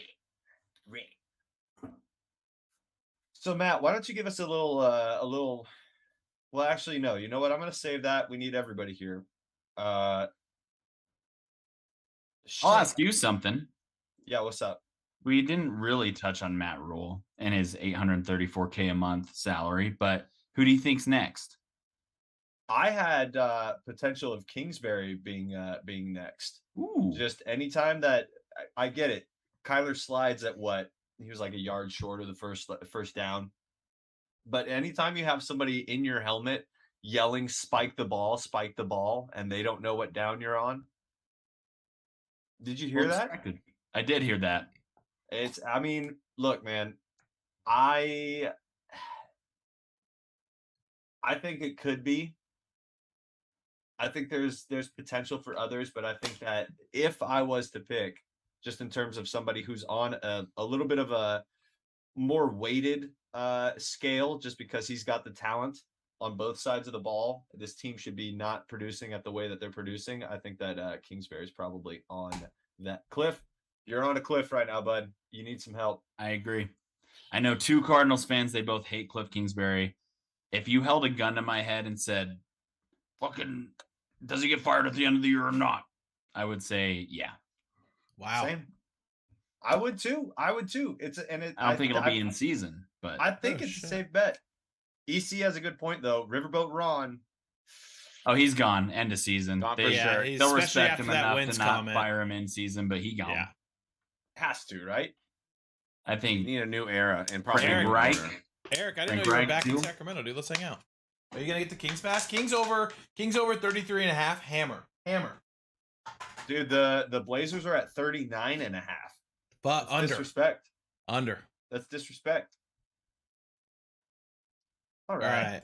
I'm gonna step away real fast. Yeah, and let and you guys.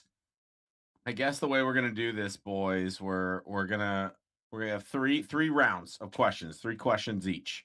So Okay. you guys will say the question A, B, C, or D, and then you hold up your answer. I'm gonna try to tally it if I can. I might just mark it. Yeah, But, you should just do a score counter on your own computer. Boys, the Kings season tickets, you can do season tickets if you want, but they also have the Kings Pass, where it's $80 a month and you get like 10 games, I think, every month. But you do sit in the second deck, but if you register for your ticket early enough, you can get in the lower bowl. So that's like, it's kind of like blue collar season tickets. That's what I usually do. So if you guys are trying to make it happen this season, let's fucking ride. Let's ride. I would love to fucking go with the boys. Look it up. It's called Kings Pass. You end up spending about $400 a month on beer and food, but Right, that's how that works. oh, It's Damien's normal. in the 915, not the 916. So Uh-oh. close. So close. You are a Dodgers fan. I saw that. I didn't let that sneak by. Most of us are Giants fans here, What? but we're not in the playoffs, so we can't be talking too much shit this year. We But we will don't root talk a lot of against you. baseball. Yeah, We- we're definitely we- rooting against you. Yeah. That's all I'm Yeah, gonna we say. are I rooting hope against that's you. Let's go understandable, yeah. Padres. Yeah. I mean, you would be rooting against us if we were playing the Padres, I would assume. So that's just how it goes. King's Country. Let's ride. That's right. I'm down, dude. Let's go. Tom signs up and then hates driving to Sacramento all the time. So I need Yep. someone to go with. Yep. I need someone to go with. Okay. Once John's back, do we want to start this thing? Let's go. I'm excited. Oh, You guys both I ready? forgot. You guys prepared to? Because either of you could be on the hot seat. Are you? I guys know, ready? I'm I'm nervous. I forgot to get a I'm spoon nervous. I'm during that break. nervous, but we'll see. I'm nervous, but if I have to do it again, it's kind of like a redemption story, but I feel like it's gonna suck. So we'll see. We'll see how it goes. Oh, Damien, your Feel like dad is a karma's Giants coming fan? for All me. right, stay in that. Yeah, I feel like karma could come for me though too, dude. We're both in that boat. Also, every time chat I do this, I'm not trying to be weird. I'm just trying to refocus my camera because it gets unfocused and I look like dog shit. So, dude, Flatstick Pub by Golden One is a blast. All right, let's get this stream. Oh, here, go for it, Matt. Go for it, Matt. Yeah, Flatstick is so fun. They have like the little hand putting. It's so sick. And then they have a little trophy room, the little speakeasy in the back. If you get like I think if you follow, it's like Trophy Club, I think it's called on Instagram. They tweet out the password, and if you tell the hostess the password, they like open the door for you. It's fucking sick. That was dope. Yeah, check that place out. Yeah, dude, it's a fun place. It's a fun spot. All right, let me pull up the ad again and the intro real quick, and we'll get this thing going. Kevin leaving his card places. A tale as old as time. Yeah, 100%. 100%. Oh, he used it the other day for axe throwing. Attaboy. Attaboy, EC. Let's go. All right, lads, you ready? Absolute. Oh, Meet up.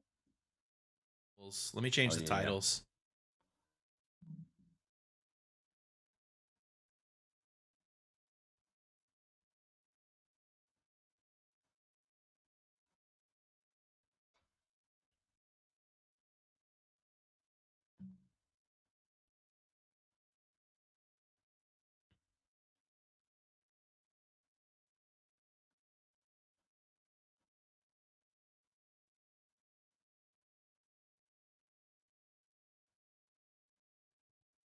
All right, let me change the title up top. Make it a little bit smaller.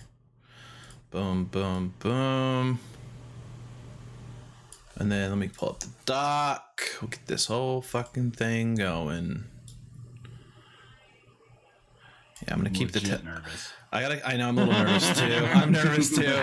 I'm like more nervous than when I knew it was me, because now it's like if I lose, it's my fault and I have to do it. It's I got the fun. palpies. Yeah. It's okay. I don't have the palpies. I got the gut going a little bit. I'm like, oh boy, oh boy. All right, let me I pull up feel the your scoreboard. heartbeat to the beat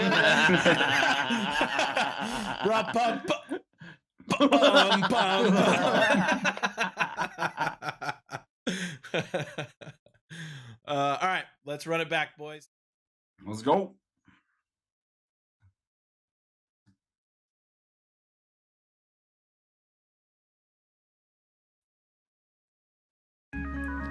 Is it the more than 50 years experience fighting for turf compensation that makes AC Laterre Consultants the premier fantasy owner settlement law firm? Or is it our team of nearly 500 underqualified and overworked interns fighting for justice? Week in and week out, turf fields unapologetically and unbiasedly claim their victims, devastating seasons, and ruining a team's playoff probability. Many of our clients ask us, if grass is mandated in the NFL, why isn't turf? These inconsistencies in regulation continue to drive our team into the direction of change for our clients. Until simple regulation and common sense are allowed in the NFL, AC Laterre will continue to fight for those traumatized by turf fields. AC Laterre. On our field, your family.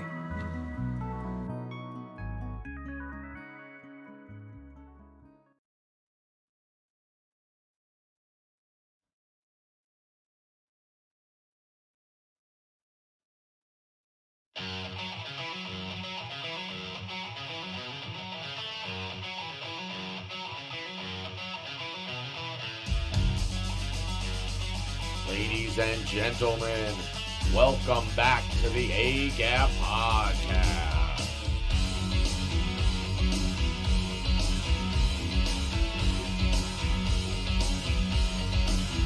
And now, your host, Colby.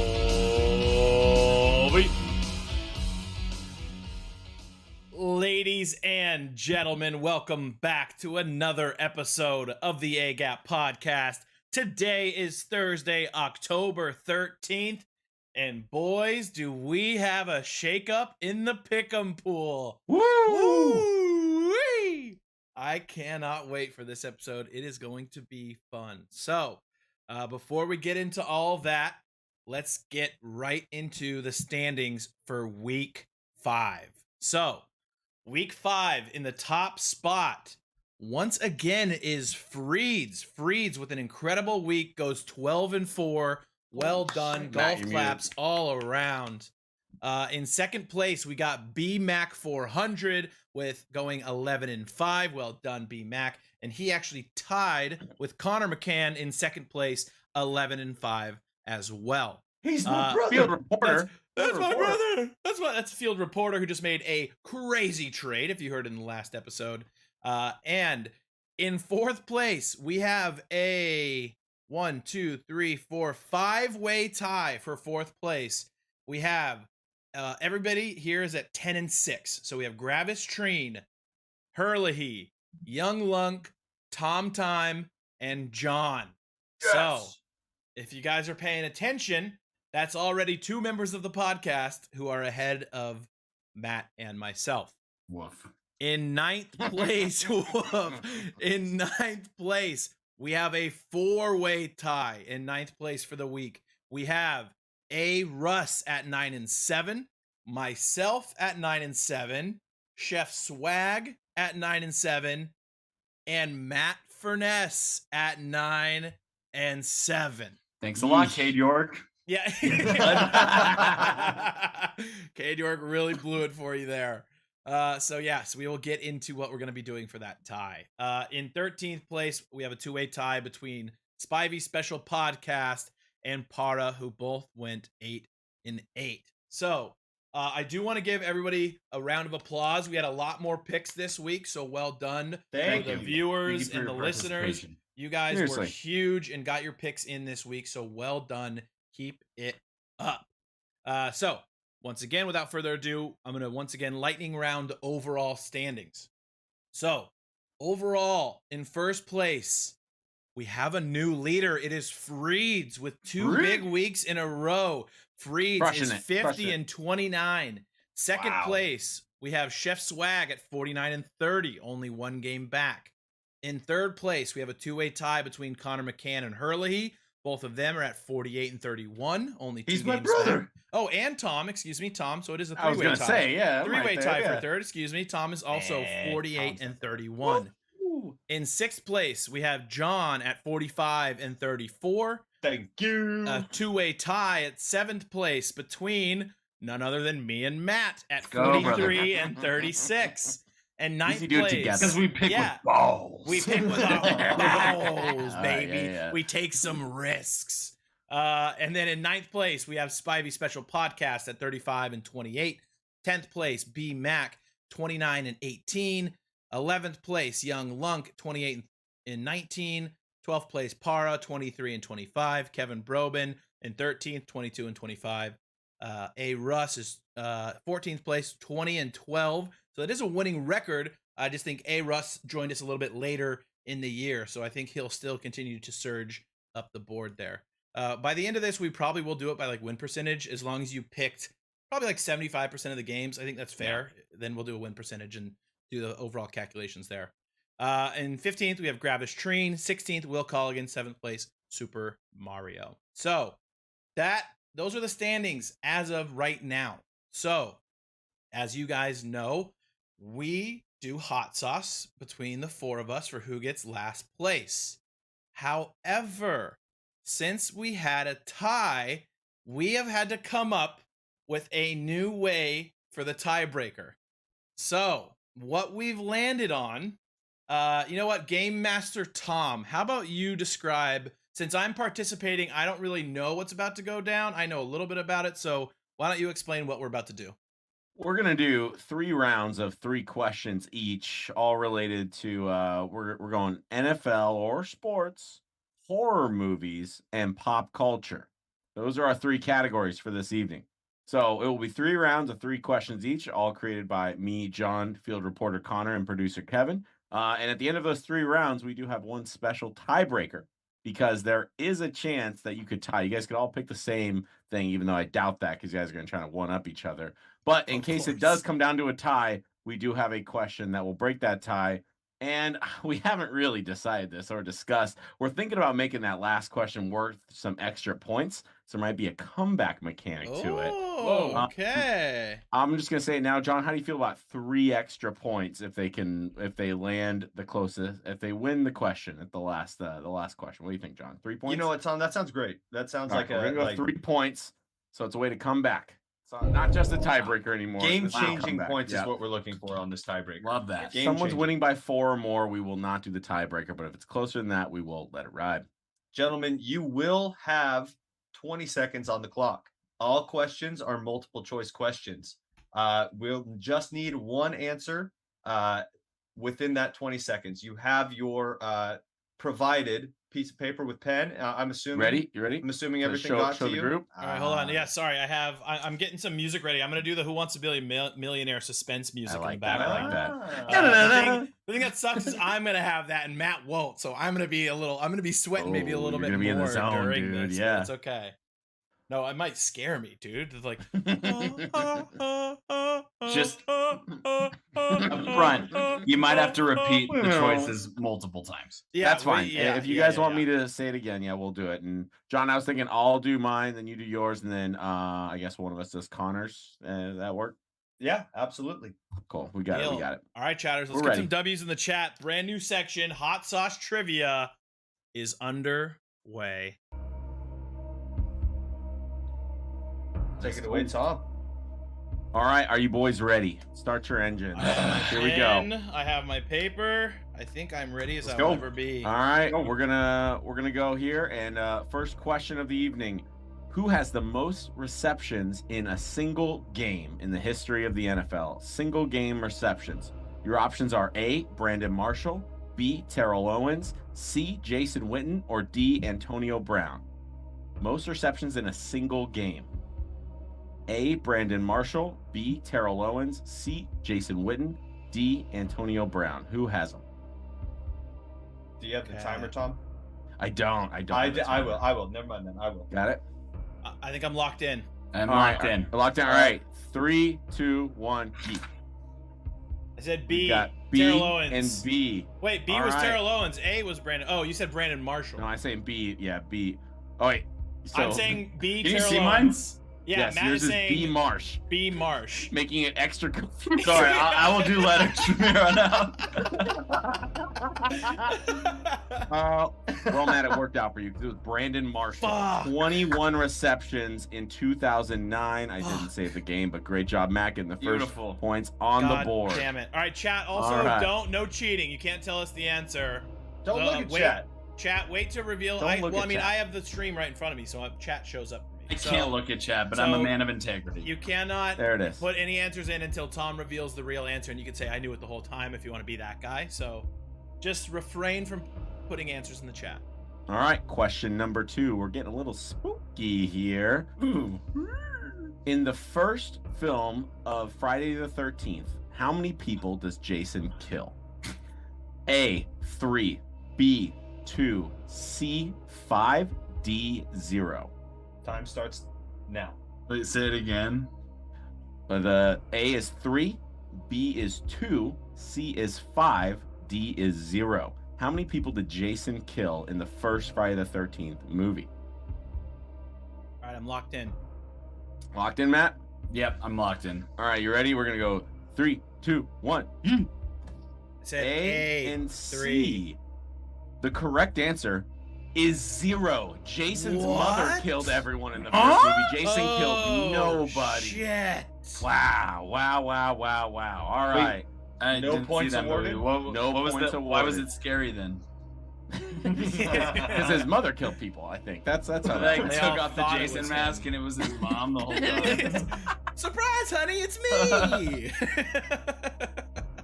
All right, you You boys ready for third question of round 1 here? So is Ready? this the one that has the bonus points attached to it? No. or The bonus points Okay. at the very end of Got all it. 3 rounds. That Okay. one's the only one that has bonus points. All right, got it.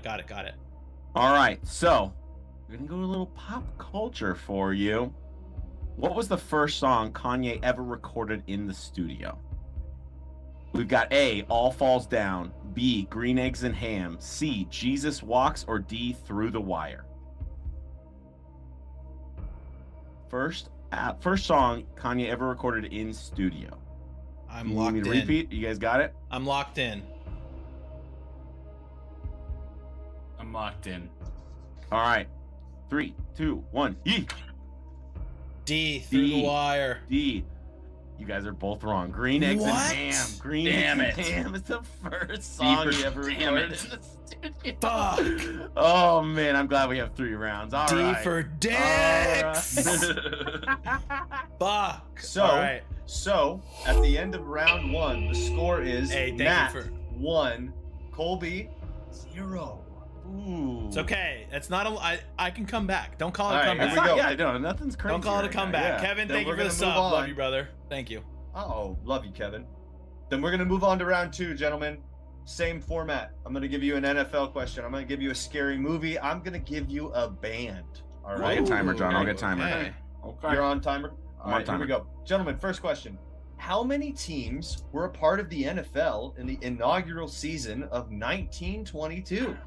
Is it A, 14? Is it B, 21?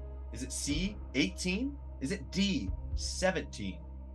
And we How are many on the teams clock. in the 1922 season? A, 14, B, 21, C, 18, D, 17.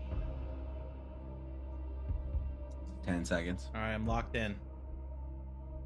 All right, gentlemen, go ahead and show me those answers. I'm going A.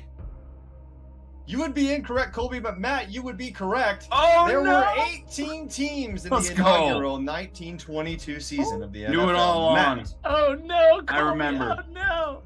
point. Okay, I quit. question 2.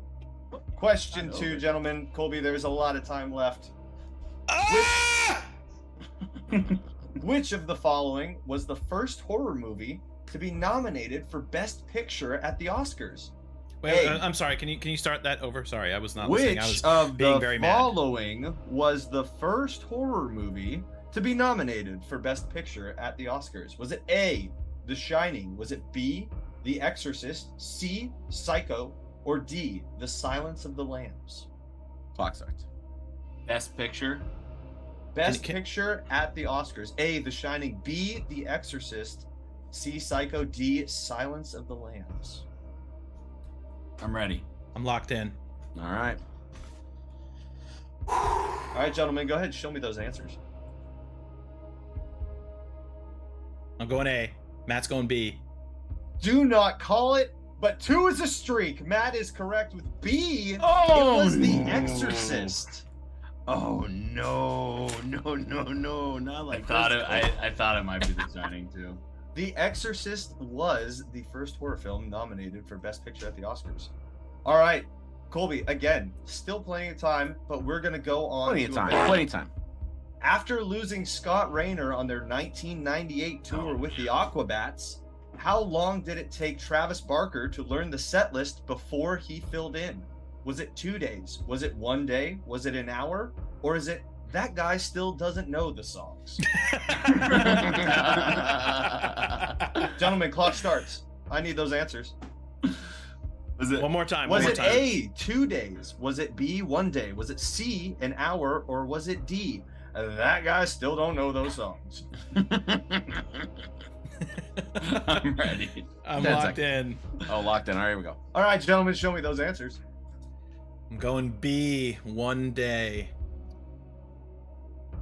He's on fire! Oh, He's on fire! The answer is C! I'm about to be on No. fire. I think I'm mathematically eliminated at this point. Fuck No, it. there's Like a I whole should other just do round. it. This is just the second round of. But 2 there's of only right 3 now. questions. I'm down 5-0. Well, But then there's you a can comeback make up 3 question. points. There's All 3 right. points in the last All question. right. All right. Gentlemen, All at right. the end of 2 rounds, the score is Matt Furness, 4 points. Colby, Can't get you comfortable. got nothing, bud. Yeah, I'm aware. I'm aware. All right, round 3, Tom. You got the questions. That's a good poll, right? I do. I'm ready here. 1 question, hour? yeah. Jesus. Those songs suck then if it only took them an hour. It actually took him 45 minutes, and he was Holy on shit. tour as the Aquabats drummer. And after Scott Rayner quit, 45 minutes he was on that night, and the rest is history. By the way, There it is. Blink original not original lineup, but they're back. Tom They're Martin, back. baby. They're back. They're all the way back. I think Kevin made a joke earlier last episode that the only reason Tom DeLonge joined is because he couldn't find the aliens. Yeah. So that's why he's back. I think they Needs money told to him find to. more. Yeah, come on, chat. Let's get. All right, let's come keep on, up for Colby. Jr. Right? Yeah, We need to come I back right need now. some support We need to here, come back, please, all right? for the love of All right, God. the crucial round 3. And we begin with the sports field, of course. What NFL team has lost the most games since their inception? A, Cardinals, B, Buccaneers, C, Lions, or D, Giants? What NFL team has lost the most games since their inception? A, Cardinals, B, Buccaneers, C, Lions, D, Giants? On the clock. I'm ready, I think. I feel like this is a trap. Yeah, Let me know when you're ready, Colby. I'm ready. I'm locked in. All right, boys, why don't you just show us the answers here? I got, got C. B and C. I almost said Bucks.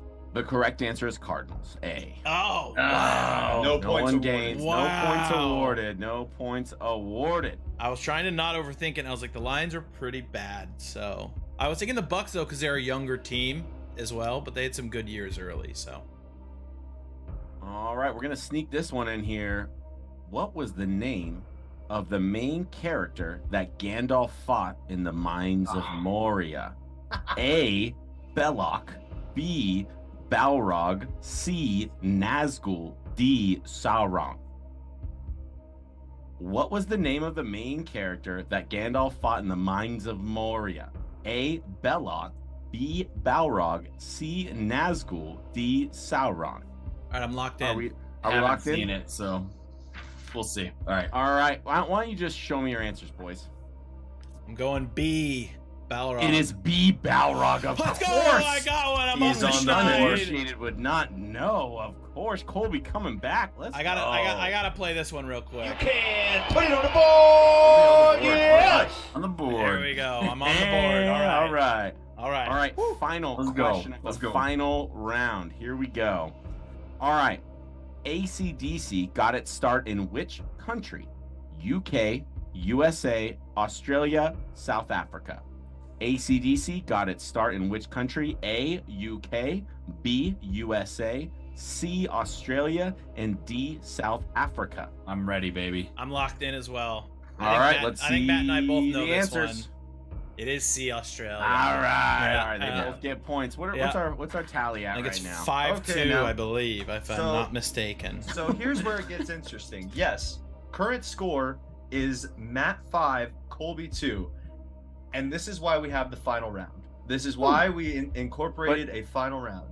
If Colby wins, doesn't it mean that it's a tie again? Then it's a tie, and then there's a tiebreaker, right? You know Then what, what John? You happens? know what we should do? 4 points for this question. 4. Whoa. Just to fucking get some. Oh, shit. I was I gonna mean, say. I'm gonna stop going talking. To going to the original rules. It was. What was the original rule? This. Yeah. It was that this final question was the tiebreaker, and Matt most certainly won this game. That's true. That's true. So I would like to call it at the end of 3 rounds that Matt is the victor of our first inaugural hot That sauce. seems trivia right. That was the challenge. original design. Unless We could do the Matt, tiebreaker. unless Matt, you want to make it recount. 4 points. If Matt He- agrees to 4 points, Well, I don't want to make it 4 points. Nope. I'd say hold on. like we can We'll do a make up- tiebreaker to make it tied, will- and then you guys think of a if question. you tie it, I will find questions and we will continue on with tiebreaker questions. I think How that about sounds good because All at right, the beginning of Colby it, wins. you said, "Let's do a tiebreaker that's worth 3." Yes, We yes, should yes. stick to That seems the most fair. Yes. All right. So Absolutely. all Matt needs is for Colby to lose, even though they're against each other. All right. Here we go. This is Price is Right rules. Oh, What is okay. the fine for the first offense of throwing a football into the stands? What is the fine for the first offense of throwing a football into the stands? For those who don't know, Price is Right. Closest without going over is what we're looking for. Closest dollar amount without going. So we're just over. going We're right. Okay, got it. Just write the number. Oh, wait a and minute. It is Price is Right rules. I'm ready. This is to stay in the game, Colby. Stay in the game. Think hard, all right? No rush. Well, I really want to just write $1 so badly, but I'm not gonna do it. I'm actually gonna try and guess. And John, that does work, right? If so, Yeah. so someone If can the go other over, guy goes right? over, Bust, right? yeah. The other guy busts. Yeah. All right. Well, for the fans, the audience, and everyone, let's just see the answers. What do we got, guys? What does Matt put? 10K. 10K. And what do you got, Colby? I put 14,999.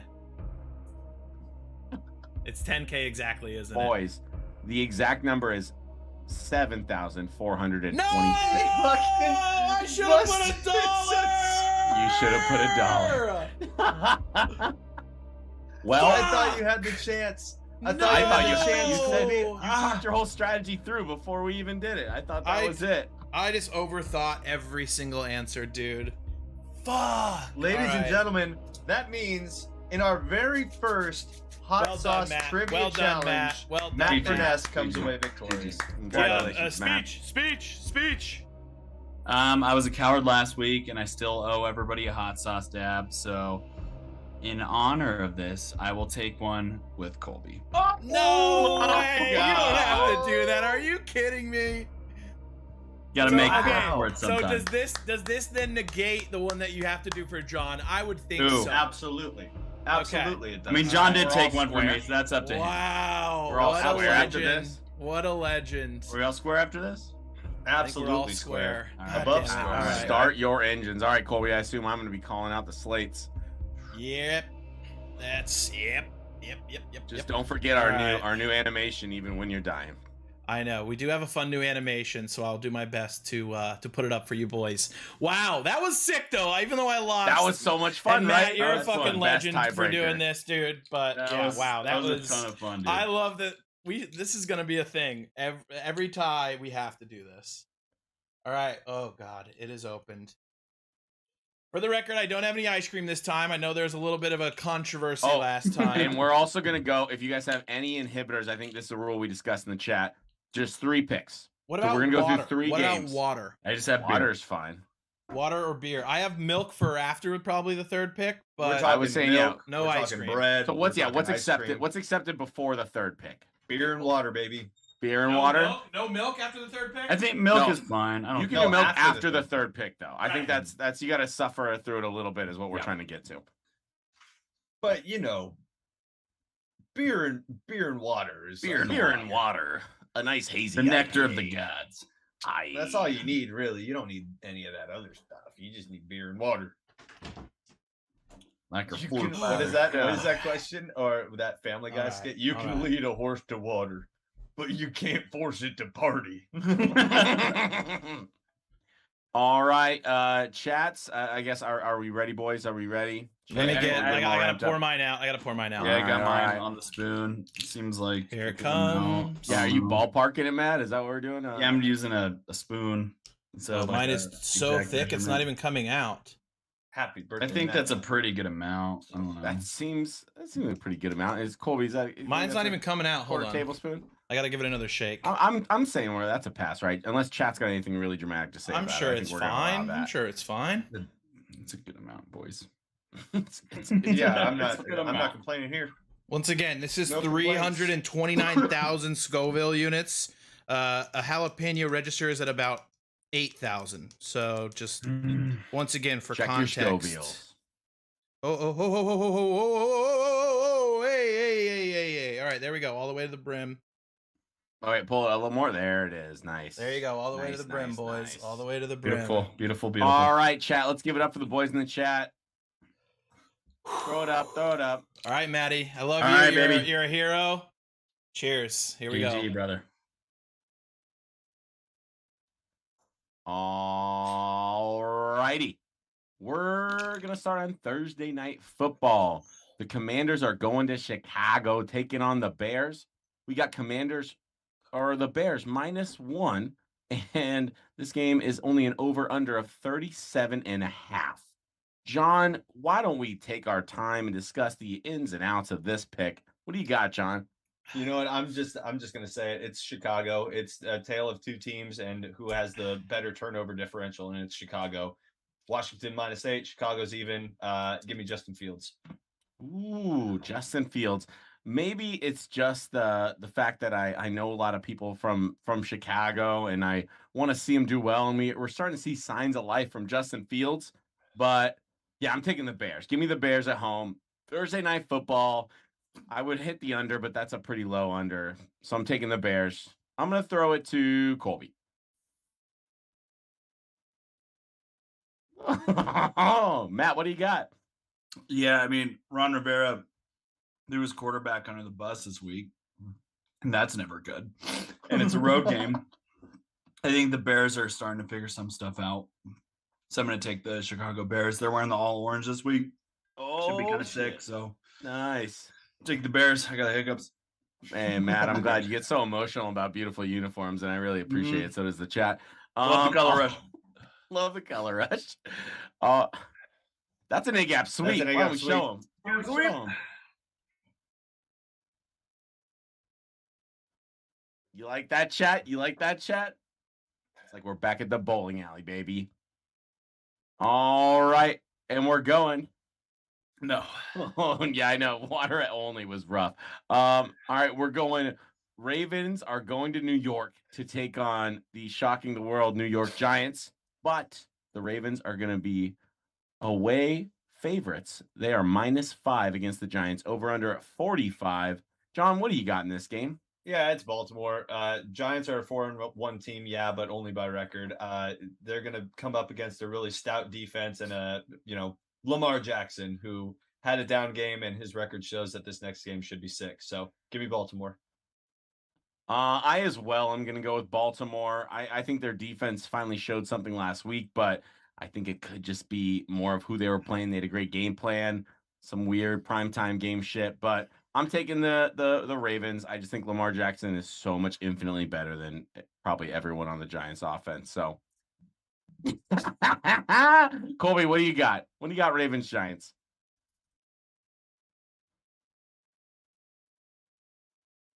Matt, go ahead. Yeah, Giants are a fraudulent 4-1 team. Danny J's a warrior, but I mean, come on. Got to be the Baltimore Ravens. If they don't win, then they're not a contender. We are going down to Nolans as the Bengals are taking on the Saints. Bengals are away favorites, -2. We got over under at 43.5. John, what do you got in this game? And for good reason. I mean, New Orleans is a sham defense right now. It's in shambles. It was supposed to be top 3. It's not even fucking top 20 right now. So give me Cincinnati. They figure it out on the road. I as well am taking Cincinnati. I'm seeing a bounce back game come from Joey Burrow. And yeah, I think the Saints offense looked a lot better than they're supposed to last week. Colby, who you got? What game are we on? Sorry. Oh. We're on Saints. Saints versus Bengals in the Superdome. Bengals. There it is. Matt, what do you got? That was my third pick on drinking milk. As long as Zach Taylor doesn't get cute when it's first and goal, and start doing end arounds and dumb shit like that, I think the Bengals should win this game pretty handily. Nice. All right. Good job, boys. You made it through 3 picks. Fuck. Drink, eat whatever you need to feel better. Great job, boys. You guys are warriors out here. Feel the battle of the hot sauce. Keep going. All right, we're going. Jags are going to Indianapolis. The Colts are home favorites -2. Over under set at 42. John, we're gonna keep this roto going. What do you got? I think that the Jags just had a down week, and Indianapolis is not that good. So I'm going to take the Jags on the road. I do like the offense. I do like the way that things are trending. And I think that they can get it done against a down Indianapolis team. Jacksonville. I don't know why, but I think I'm ready for probably just ignoring unrequested Michael Pittman to hurt me again. But I'm going to take the Colts at home. And maybe I'm just a favorite bitch, as you guys eating the hot sauce would say. But I think the Colts will find a way. They'll make things a little bit better offensively than they did in the last game. And they found a way to win. So hopefully Matt Ryan, he can't get much worse. So give me the Colts. Colby, who you got in this one? You know, I like what you say about the Colts. I think they could be getting hot at home. Jacksonville had a tough game. I'm also going to ride with the Colts. All right, let's go. Matty Ice. Wish he I'm had going some with ice. the What do you got? Jags. Jags. Let's All go. Not a right. Colts believer. Travis Etienne starting to get more involved. Had a 114 yards of total offense last week. I think he gets a tutty this week. Yeah, go Jacksonville. All right, that's an A-gap split, which we are working on the graphic any time. All right, here we go. We are moving on. We're going to Miami. Vikings are taking on the Dolphins. The Vikings are favored by 3 points with an over-under of 45. John, what do you got? Vikings with a slightly better defense against a third string quarterback. I know that Miami still is going to have all their weapons and they'll probably apply them well. But Minnesota with the better defense, with a similar offense, obviously minus the movement, but give me Minnesota. Anyone On the taking road. the Dolphins? Anyone taking the Fins? Raise your hand for taking the Fins. All right, we're looking at an A-gap sweep. That's the No. Minnesota Boom. This is They the got Chase sweet. Edmonds get right game in the receiving. I love hot sauce takes from Matt. I agree. I hope for it as well. Bang that All drum. right. We got some frisky ass teams in this next matchup here. We got the Patriots going to Cleveland, Ohio. The Browns are favored by 3 points. Not too bad there with an over-under of 42.5. What are we feeling, Matt? A good time's gonna roll for Zap. Matt is not here. Oh, excuse me, John. I apologize. For Cleveland? Cleveland and Patriots. Who you got? Look, I have New England because I believe Belichick is a defensive mind who is going to key in on Chubb and the running game and make Jacoby Brissett do his thing through the air, which he has proven that he cannot. So give me New England. I honestly feel like the Patriots are a little disrespected with this +3. So I'm right there with you. I'm taking the Patriots. I think they're going to find a way and they're going to outcoach Stefanski. And Jacoby Brissett's not going to be able to do enough. And that defense might be hitting their stride right now. Give me the Pats. I'm also going to be running with the Pats on the road. I just think, watching what they did against the Lions, watching how their defense can step up. They're extremely well coached. I think Cleveland is a good team, but they just don't have the quarterback right now. So give me New England. Woo! Matt? I'm taking the Brownies. I mean, they were just a couple Cade York Yeah, field I goals knew you away would. from beating the Chargers. They had times where they moved the ball pretty well. Great run game. Jacoby Brissett is okay, but not great. But I just don't trust Bailey Zappi. So give me the Brownies. You think Cade York's gonna learn from his mistakes? I think so. All Cade right, York, all get Learn right. how to game. make one. All right. Is that a this sweep? That's not a sweep. Matt is on an island. There. That's an okay. A-gap island right there. Yeah. All right, we are going to Lambeau Field where the Jets are taking on the Packers, and Packers are favored by 7 points here. Not a big surprise. Over under set at 46. I'm really glad we're starting with you this time, John. Who you got? We had a lot of talk in the yesterday's episode. But what are we taking now? And it comes down to the hot sauce here. Who are you really taking in this matchup with the Jets and the Packers? It does come down to the hot sauce, man, because as much as I want to take the Jets, you can't really bet against Green Bay and Lambeau. There so it it does come is. down to the hot That's sauce. what we thought, dude, of course. I am rooting for New York, but expect Green Bay. I'm taking the Packers with a frown on my face. Is anyone taking the Jets? No. Nope. No. That's an A-gap sweep. We got Packers. We got a pissed off Aaron Rodgers playing at home against the Jets. I think a little bit of humble pie for Zach Wilson. I get a little concerned with his performance in this game. All right, moving right along here. We got the Niners going to Atlanta playing the Falcons. Niners are, again, we got some home dogs here. Niners are favored by 6 points. Over under set at 43.5. This is probably an A-gap sweep, but I'm going to actually switch up the roto. Matt, what do you got? Why are the Niners going to win this game? I know you're picking them. Is there a better team? Bam. Great analysis. This is Analytics pick. good teams beat bad teams. Falcons aren't terrible, but they're scrappy. I know people are saying this is a trap game, but Niners have one of the best Ds, if not the best defense in the NFL.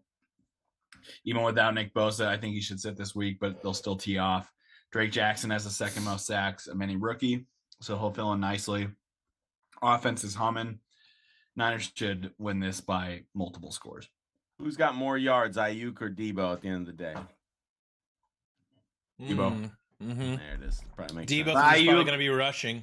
I would love to see what Ayuk could do with 10 targets a game. That guy's a stud. Oh, Dude, he's I an know, he's absolute so good. monster. Colby, why don't we go with you? Who you obviously we know you're picking, but why? I'm definitely gonna be taking the Niners, even though they're on the road. Jimmy G's been looking really good. I hope this isn't the Jimmy G trap game where he looks like dog shit against the bad team, because we saw Falcons can be scrappy as they were against the Bucs last week. But I think Niners by 14 plus. I don't think the Falcons are going to be able to hang 2 weeks in a row with a good team. John, what do you got? Yeah, you already know. Say? Yeah, we already know, but yeah. We're going Niners. This is an A-gap sweep, 100%. Once you hit the graphic there, I think Bam. More than appropriate. I know the new graphic is up. We got four love it, boys dude. sweeping. We got flashing text. We are live. Fucking dope, dude. It's fucking dope. All right, we're going to Pittsburgh, where the Buccaneers are 9-point favorites against the home Steelers. Ugh. Are they a rebuilding team? Over under set at 43.5. John, what do you got here? The over-under may be 43.5, but I still have 2.5 for Brady tantrums, and I think that defense is going to make him kick and scream all day. And for that reason, I'm taking Pittsburgh at home. Ooh. Fuck off, John. Hey, Fuck off, I am John. done with this What? talk about Tampa Wow. Bay being a good team. I'm over it. This defense for the Steelers is still a tough defense, and I think that the offense is going to do enough to get over this sham of a defense that they have in Tampa Bay. I'm done with the narrative. It's going to be Pittsburgh. Damn. I am in What a shock, and pick. I might have What to a put a unit pick. or two on the Steelers after that fucking endorsement. I might be down, but not for this. I'm taking the Buccaneers, of course. They're the better team, and Kenny Pickett did not look like he could really get in that end zone. Give me the Bucks. Colby, what do you got? Yeah, I'm not gonna get too bold here. John, you are an absolute legend for taking that pick, but I'm gonna be riding with the Bucks as well. For some reason, oh yeah, there it is. Yeah, I'm taking the Bucks. Ooh. Matt? Yeah, Tom Brady hates being at home, so it's going to be a good matchup for him. On the road against the Pittsburgh Steelers. I can't take the Steelers. John, what the fuck, dude? That's bold. Hey, That's it. I'm here to make waves. I'm here for a good I love time, it. not I a love long it. time. I love it, dude. Yeah, seriously. All right, we're going to our second slate here. We got the Cardinals going to Seattle, coming off a terrible loss against the Eagles. The Cardinals, they are once again road favorites by 3 points against the Geno Smith-led best offense in the league. What? Ooh. Over under set at 51. Seems like people think there's going to be some points here. John, I don't even know if I need to ask, but are you taking the dog Seahawks over here? You fucking know I'm taking the dogs Whoa! right now. Hey, Geno Smith is a top 10, top 5 quarterback in this league right now, and he just has the offense humming. I know the defense is a little bit suspect, but like they say in the over-under, it's going to be a shootout, and I think Geno can get it done at home. 12th man is a real thing. Give me Seattle at home. In the rain, I believe. So, God damn it, John. What do you I got? originally was going to take the Cardinals, but I just love everything you're bringing to the table tonight. So I'm switching to the Seattle Seahawks. Oh, Yeah, let's go. I'm submitting the right. picks right Yeah. now. Give me the Hawks at home in the rain. Let's go, dude. I'm all about it. What do you got, Colby? EC Fishy in the chat says lead pipe lock of the week, tease Hawks to +9. Lead pipe. Oh, lead pipe. Yeah, done. Not lead pipe. I'm an idiot. I'm Sorry. suffering over here. I'm not gonna be bold. This could be a dumb pick, but I'm gonna take the Cardinals. I know Seattle looks good and they know how to score, but their defense can't stop anybody. And I feel like Arizona has a good enough offense that they're gonna be able to win the shootout against them. So I'm taking the Cards. Matt. So, Geno Smith is a top 5 quarterback in this league right now. 100%. And Look at let's the not scoreboard. sleep on the fact that Kyler Murray's Hillary Clinton pantsuit is Seattle Seahawks color rush colors.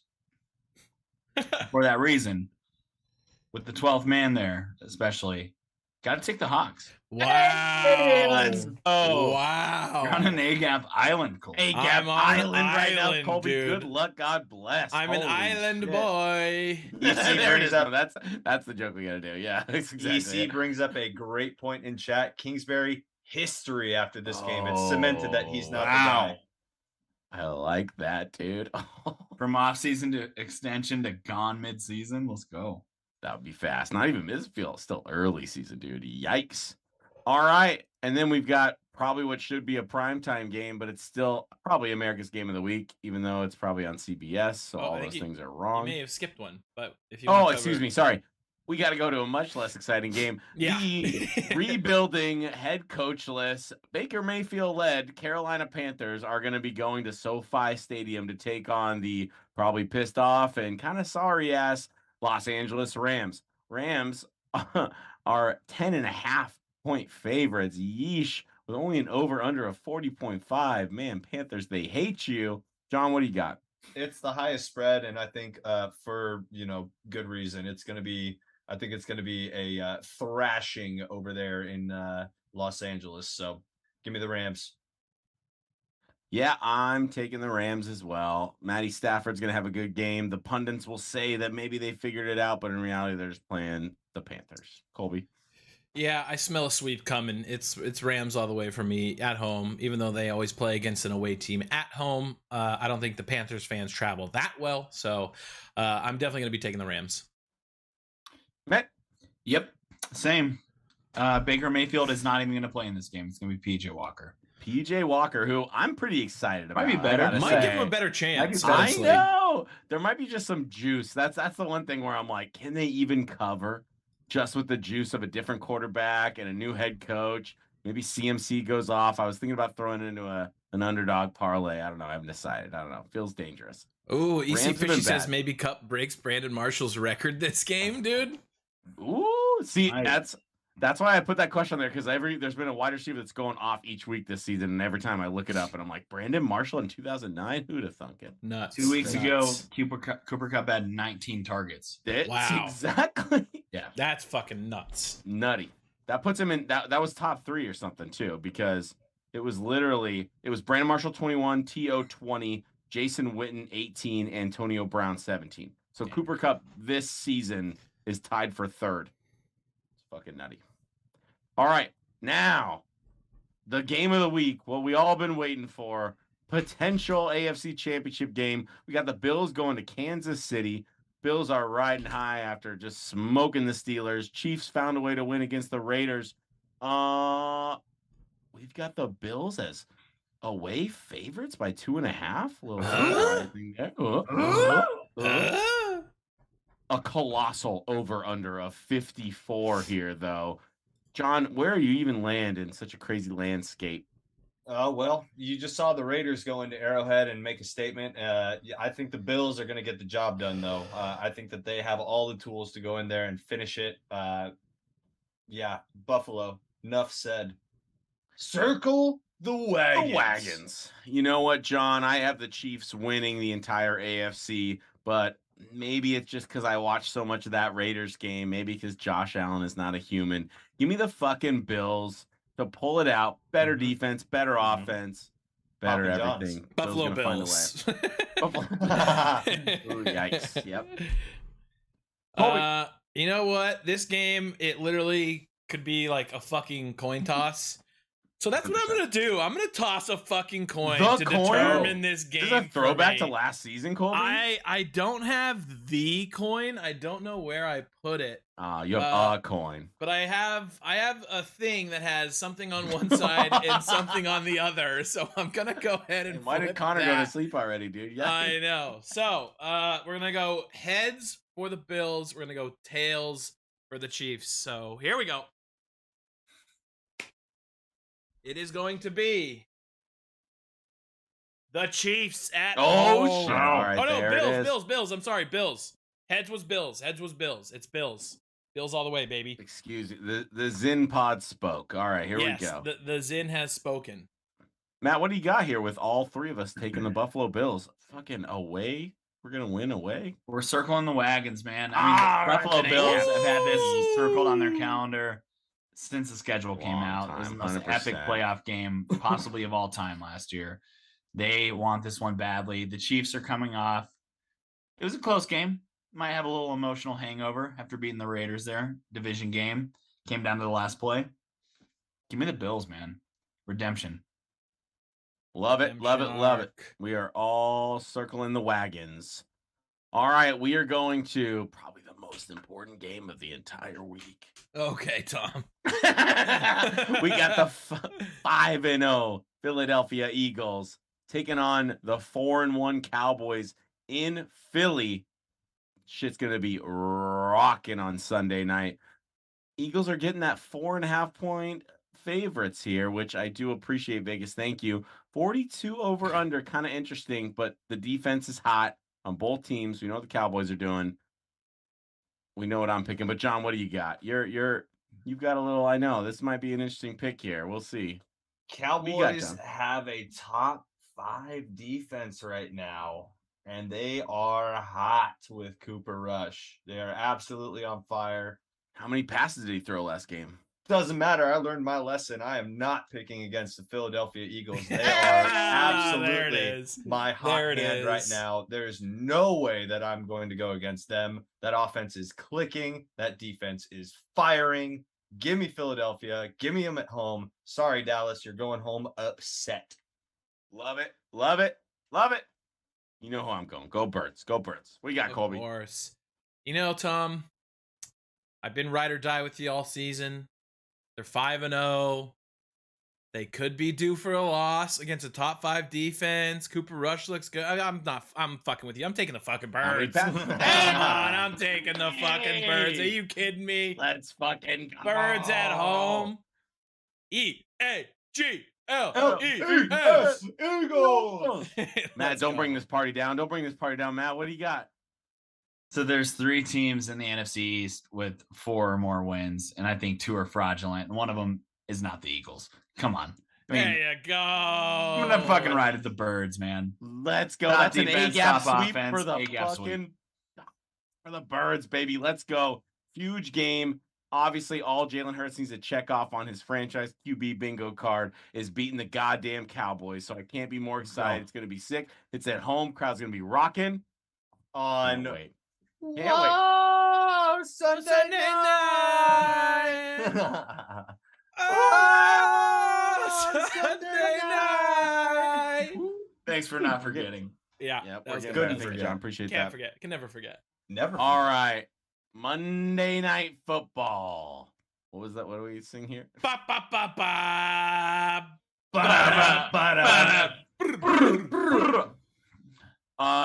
The sorry ass Broncos, can we call them that now? Are going to Yeah. SoFi Stadium and playing the Chargers. Chargers are home favorites by 5 points, over under 45.5. Everyone's favorite coach is going to be there. Everyone's favorite quarterback's going to be there. 2 great head coaches just going against each other, battling it out. Yeah, Nathaniel Hackett, Brandon Staley. Yeah, man, this might be another fucking stinker on fucking prime time, man. If this goes poorly, yikes, man. The Broncos might never be able to play a primetime game again. John, what do you got in this game? Man, I wish he was exposed on his last game, because this feels like one where Staley's going to come out and just get trounced. But I cannot, in good faith, go with Russell. I can't do it. I won't do it. So I'm going to go with Los Angeles just because I fucking hate Denver. There's no analytics involved with this pick. This is a passion pick. I am willing Los Angeles to win at home, even though it's not going to be a home game because Denver travels well. Los Angeles is going to win. Yeah, they do. Broncos fans are everywhere for no fucking reason. Out of nowhere. And they're so sad. Exactly. All I gotta say is let's walk. Give me the Chargers. All right, deal. I'll say what is Thanks, it? John. Bolt up, dude. Bolt up. Let's go Chargers. Let's go Herbert. Hopefully he's finally feeling healthy. Eckler has been on a fucking tear the last 2 weeks. Their defense is banged up, but we know Denver can't score in the red zone. They have the over-under. What is it at? 45.5. Yeah. Denver doesn't know how to fucking score the football, so consider taking the under there. I could also be an idiot for saying that, but that seems high for a team that's like 0 in the red zone. So real give me the quick, Chargers. EC in the chat, Russ prove everyone wrong game. It's coming up on primetime. Broncos +5. Matt, what are you doing? Are you sweeping with us? I am sweeping, boys. Let's Come on. go. Can't pick the Broncos. And I'm with Colby. I'm smashing the under. Yeah, I think it's gonna be a under nice looks stinker. way too good. And I mean, it could be the classic Chargers score like 34 and Denver might squeak out 17. So then you're looking a little scary, but it looks pretty fucking good. We'll see. The whole game plan has to change for Nathaniel Hackett and Russ there, though. And this is a better team than the Colts. You want to hear something funny about Brandon Staley? He said that he's grown closer to Keenan Allen since the tweet about what the fuck are we doing. In the fucking 2 days since then, they really formed a bond. That guy is such a fucking fraud.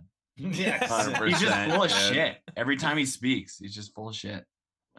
We've really grown closer. Our relationship is never stronger than Did you right guys now. go on a couples retreat immediately Yeah. after you Yeah. talk shit about him on Twitter? Like, He said we're going to become closer because of it. We already became closer this morning. Oh, what? That sounds What does very that mean? sexual. yeah. How close did you get? Brandon. They had a good mind meld, dude. All Yeah, right. that guy's Real full quick of shit. mind meld. That's hot. That's hot. Hey, boys. Well, that's Look it. at you, huh? That's the same. Bam. Pulled it Look off. at you on the Wow. other side of it. I know you guys were troopers. That was some entertainment, Ooh. dude. that was awesome. Can we get some? That was a lot harder without the ice cream, I will say. That was way harder. Like my stomach is in shambles. My tummy hurts. Yeah, I'm my tummy sure. hurts so much more than it did last time. I need to lay on my side. Yeah, I think Camille and I are gonna go get some froyo or something, which is I already just had an entire glass of fucking milk, so we'll see how that works The dairy on my is gonna- tummy. But I just need to settle it with something. So, Hey, well, Right, but well, I'm feeling good. Won't hold you. I understand it. The recovery starts now, gentlemen. Great job. I Great need a job. couple Great weeks job off, out there. So It hopefully, was a hell of a next week- showing today, boys. Matt, Hell of a showing. You're a legend for Matt joining gonna me be on that sick next week? journey. So The real legends, John, for pinch hitting last week. I mean, come on. That Dude, was it's Guy dope. just stepped in That and was took it dope. for no reason. And I don't know if you guys watched the YouTube video, but John's the real fucking star of that YouTube video we made. 110%. facial Absolutely. reactions Dude. are incredible. But boys, it's hot. This sauce is no fucking joke. I at know. all. It's brutal, man. This There was shit- One day I'll Yeah. taste it. There was a moment where I was like, do I need to just get up and leave right now? Do I just need to Is walk this away? too much? Did Yeah. we hit too much? Then I was like, in my head, I'm like, it's gonna be over. It's gonna end. You'll be fine. Just give it 10 minutes. You'll be fine. So yeah. For those of you that have not seen the YouTube video that Tom alluded to, I'm gonna spam it in the chat. Go watch it. Go subscribe. Go like the video for us. We're trying to grow Come on, the come YouTube. here. Send it. Come Send here. it to your parents. Send it to your brother, your sister, your cousins, anybody You that has ever subscribe. had any hot sauce or enjoy Yeah. sports. Just copy paste. There might it, be send some it out new to videos the everybody. next couple of days. There might be some new ones coming out. You never know. You Ladies never and know. gentlemen, this is not your grandma's Tabasco sauce, all right? This is No. this is some fuck you up spice. So we're happy that everybody's involved right now, and God, good on you boys. Again, great night. Again, Great Well night. done, everybody. Well Good done, job. everybody. All right, team effort out boys. there. Anything else before we wrap it up for the night? Excited Can't for wait. next week, man. Lots of good games, right? very excited. Great A games. lot of good games. I tried the Chipotle guac steak. There it is. Oh, fail Ah. gang, tag fail gang, tag What do you fail think? What do gang. you He think? What do wants you to think? What do you know. think? It's pretty good. It's pretty good. All right. Have you had it? Oh. I I said did. mid. I called it mid. I thought it was a little chewy. That was my only A little feedback. chewy. That was good. Yeah, a little chewy. The consistency got old after a while. I would prefer to like Yeah. do a half and half with it. It was like very much like a flank steak. Ah, okay. 100%. Yeah.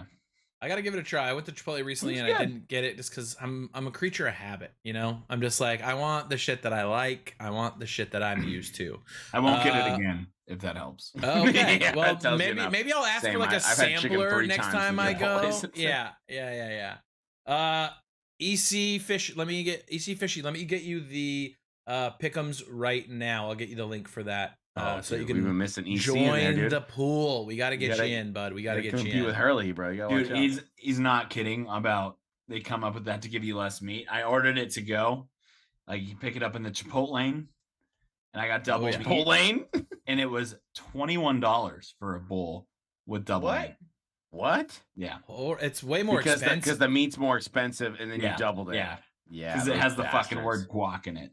You know they got a great That's fucking deal on a bunch of ridiculous. steak. McDonald's bought some fucking. I don't even know if it's still McDonald's or not, but they got a great deal on fucking steak. And some guy in an office was like, "Oh yeah, we're gonna call it guac steak. It's gonna be so popular." Dude, And The it word's did. locking it. We can charge more. $12 Exactly. for some mid steak, or I could get sofritas, which is spiced up and delicious and Yeah, is sofritas is good. significantly cheaper. So Super good. yeah, a guajillo steak, Probably very better for mid. you. Mid as fuck. All right, EC, just put the link in the chat. Go ahead and click that if you want to join the pick and pool. And any of you guys that are listening to the episode and you want to join the pick and pool, go to our Twitter. I'm pretty sure it's our pinned tweet. I could be wrong, but give us a follow while you're there at AGAP Podcast. I'm actually might be at the AGAP. Let me double check before I. think Just, it's the- Yeah, You it can is also the AGAP Podcast. Just DM us too. We can get you links however you want. Join Very the true. Discord.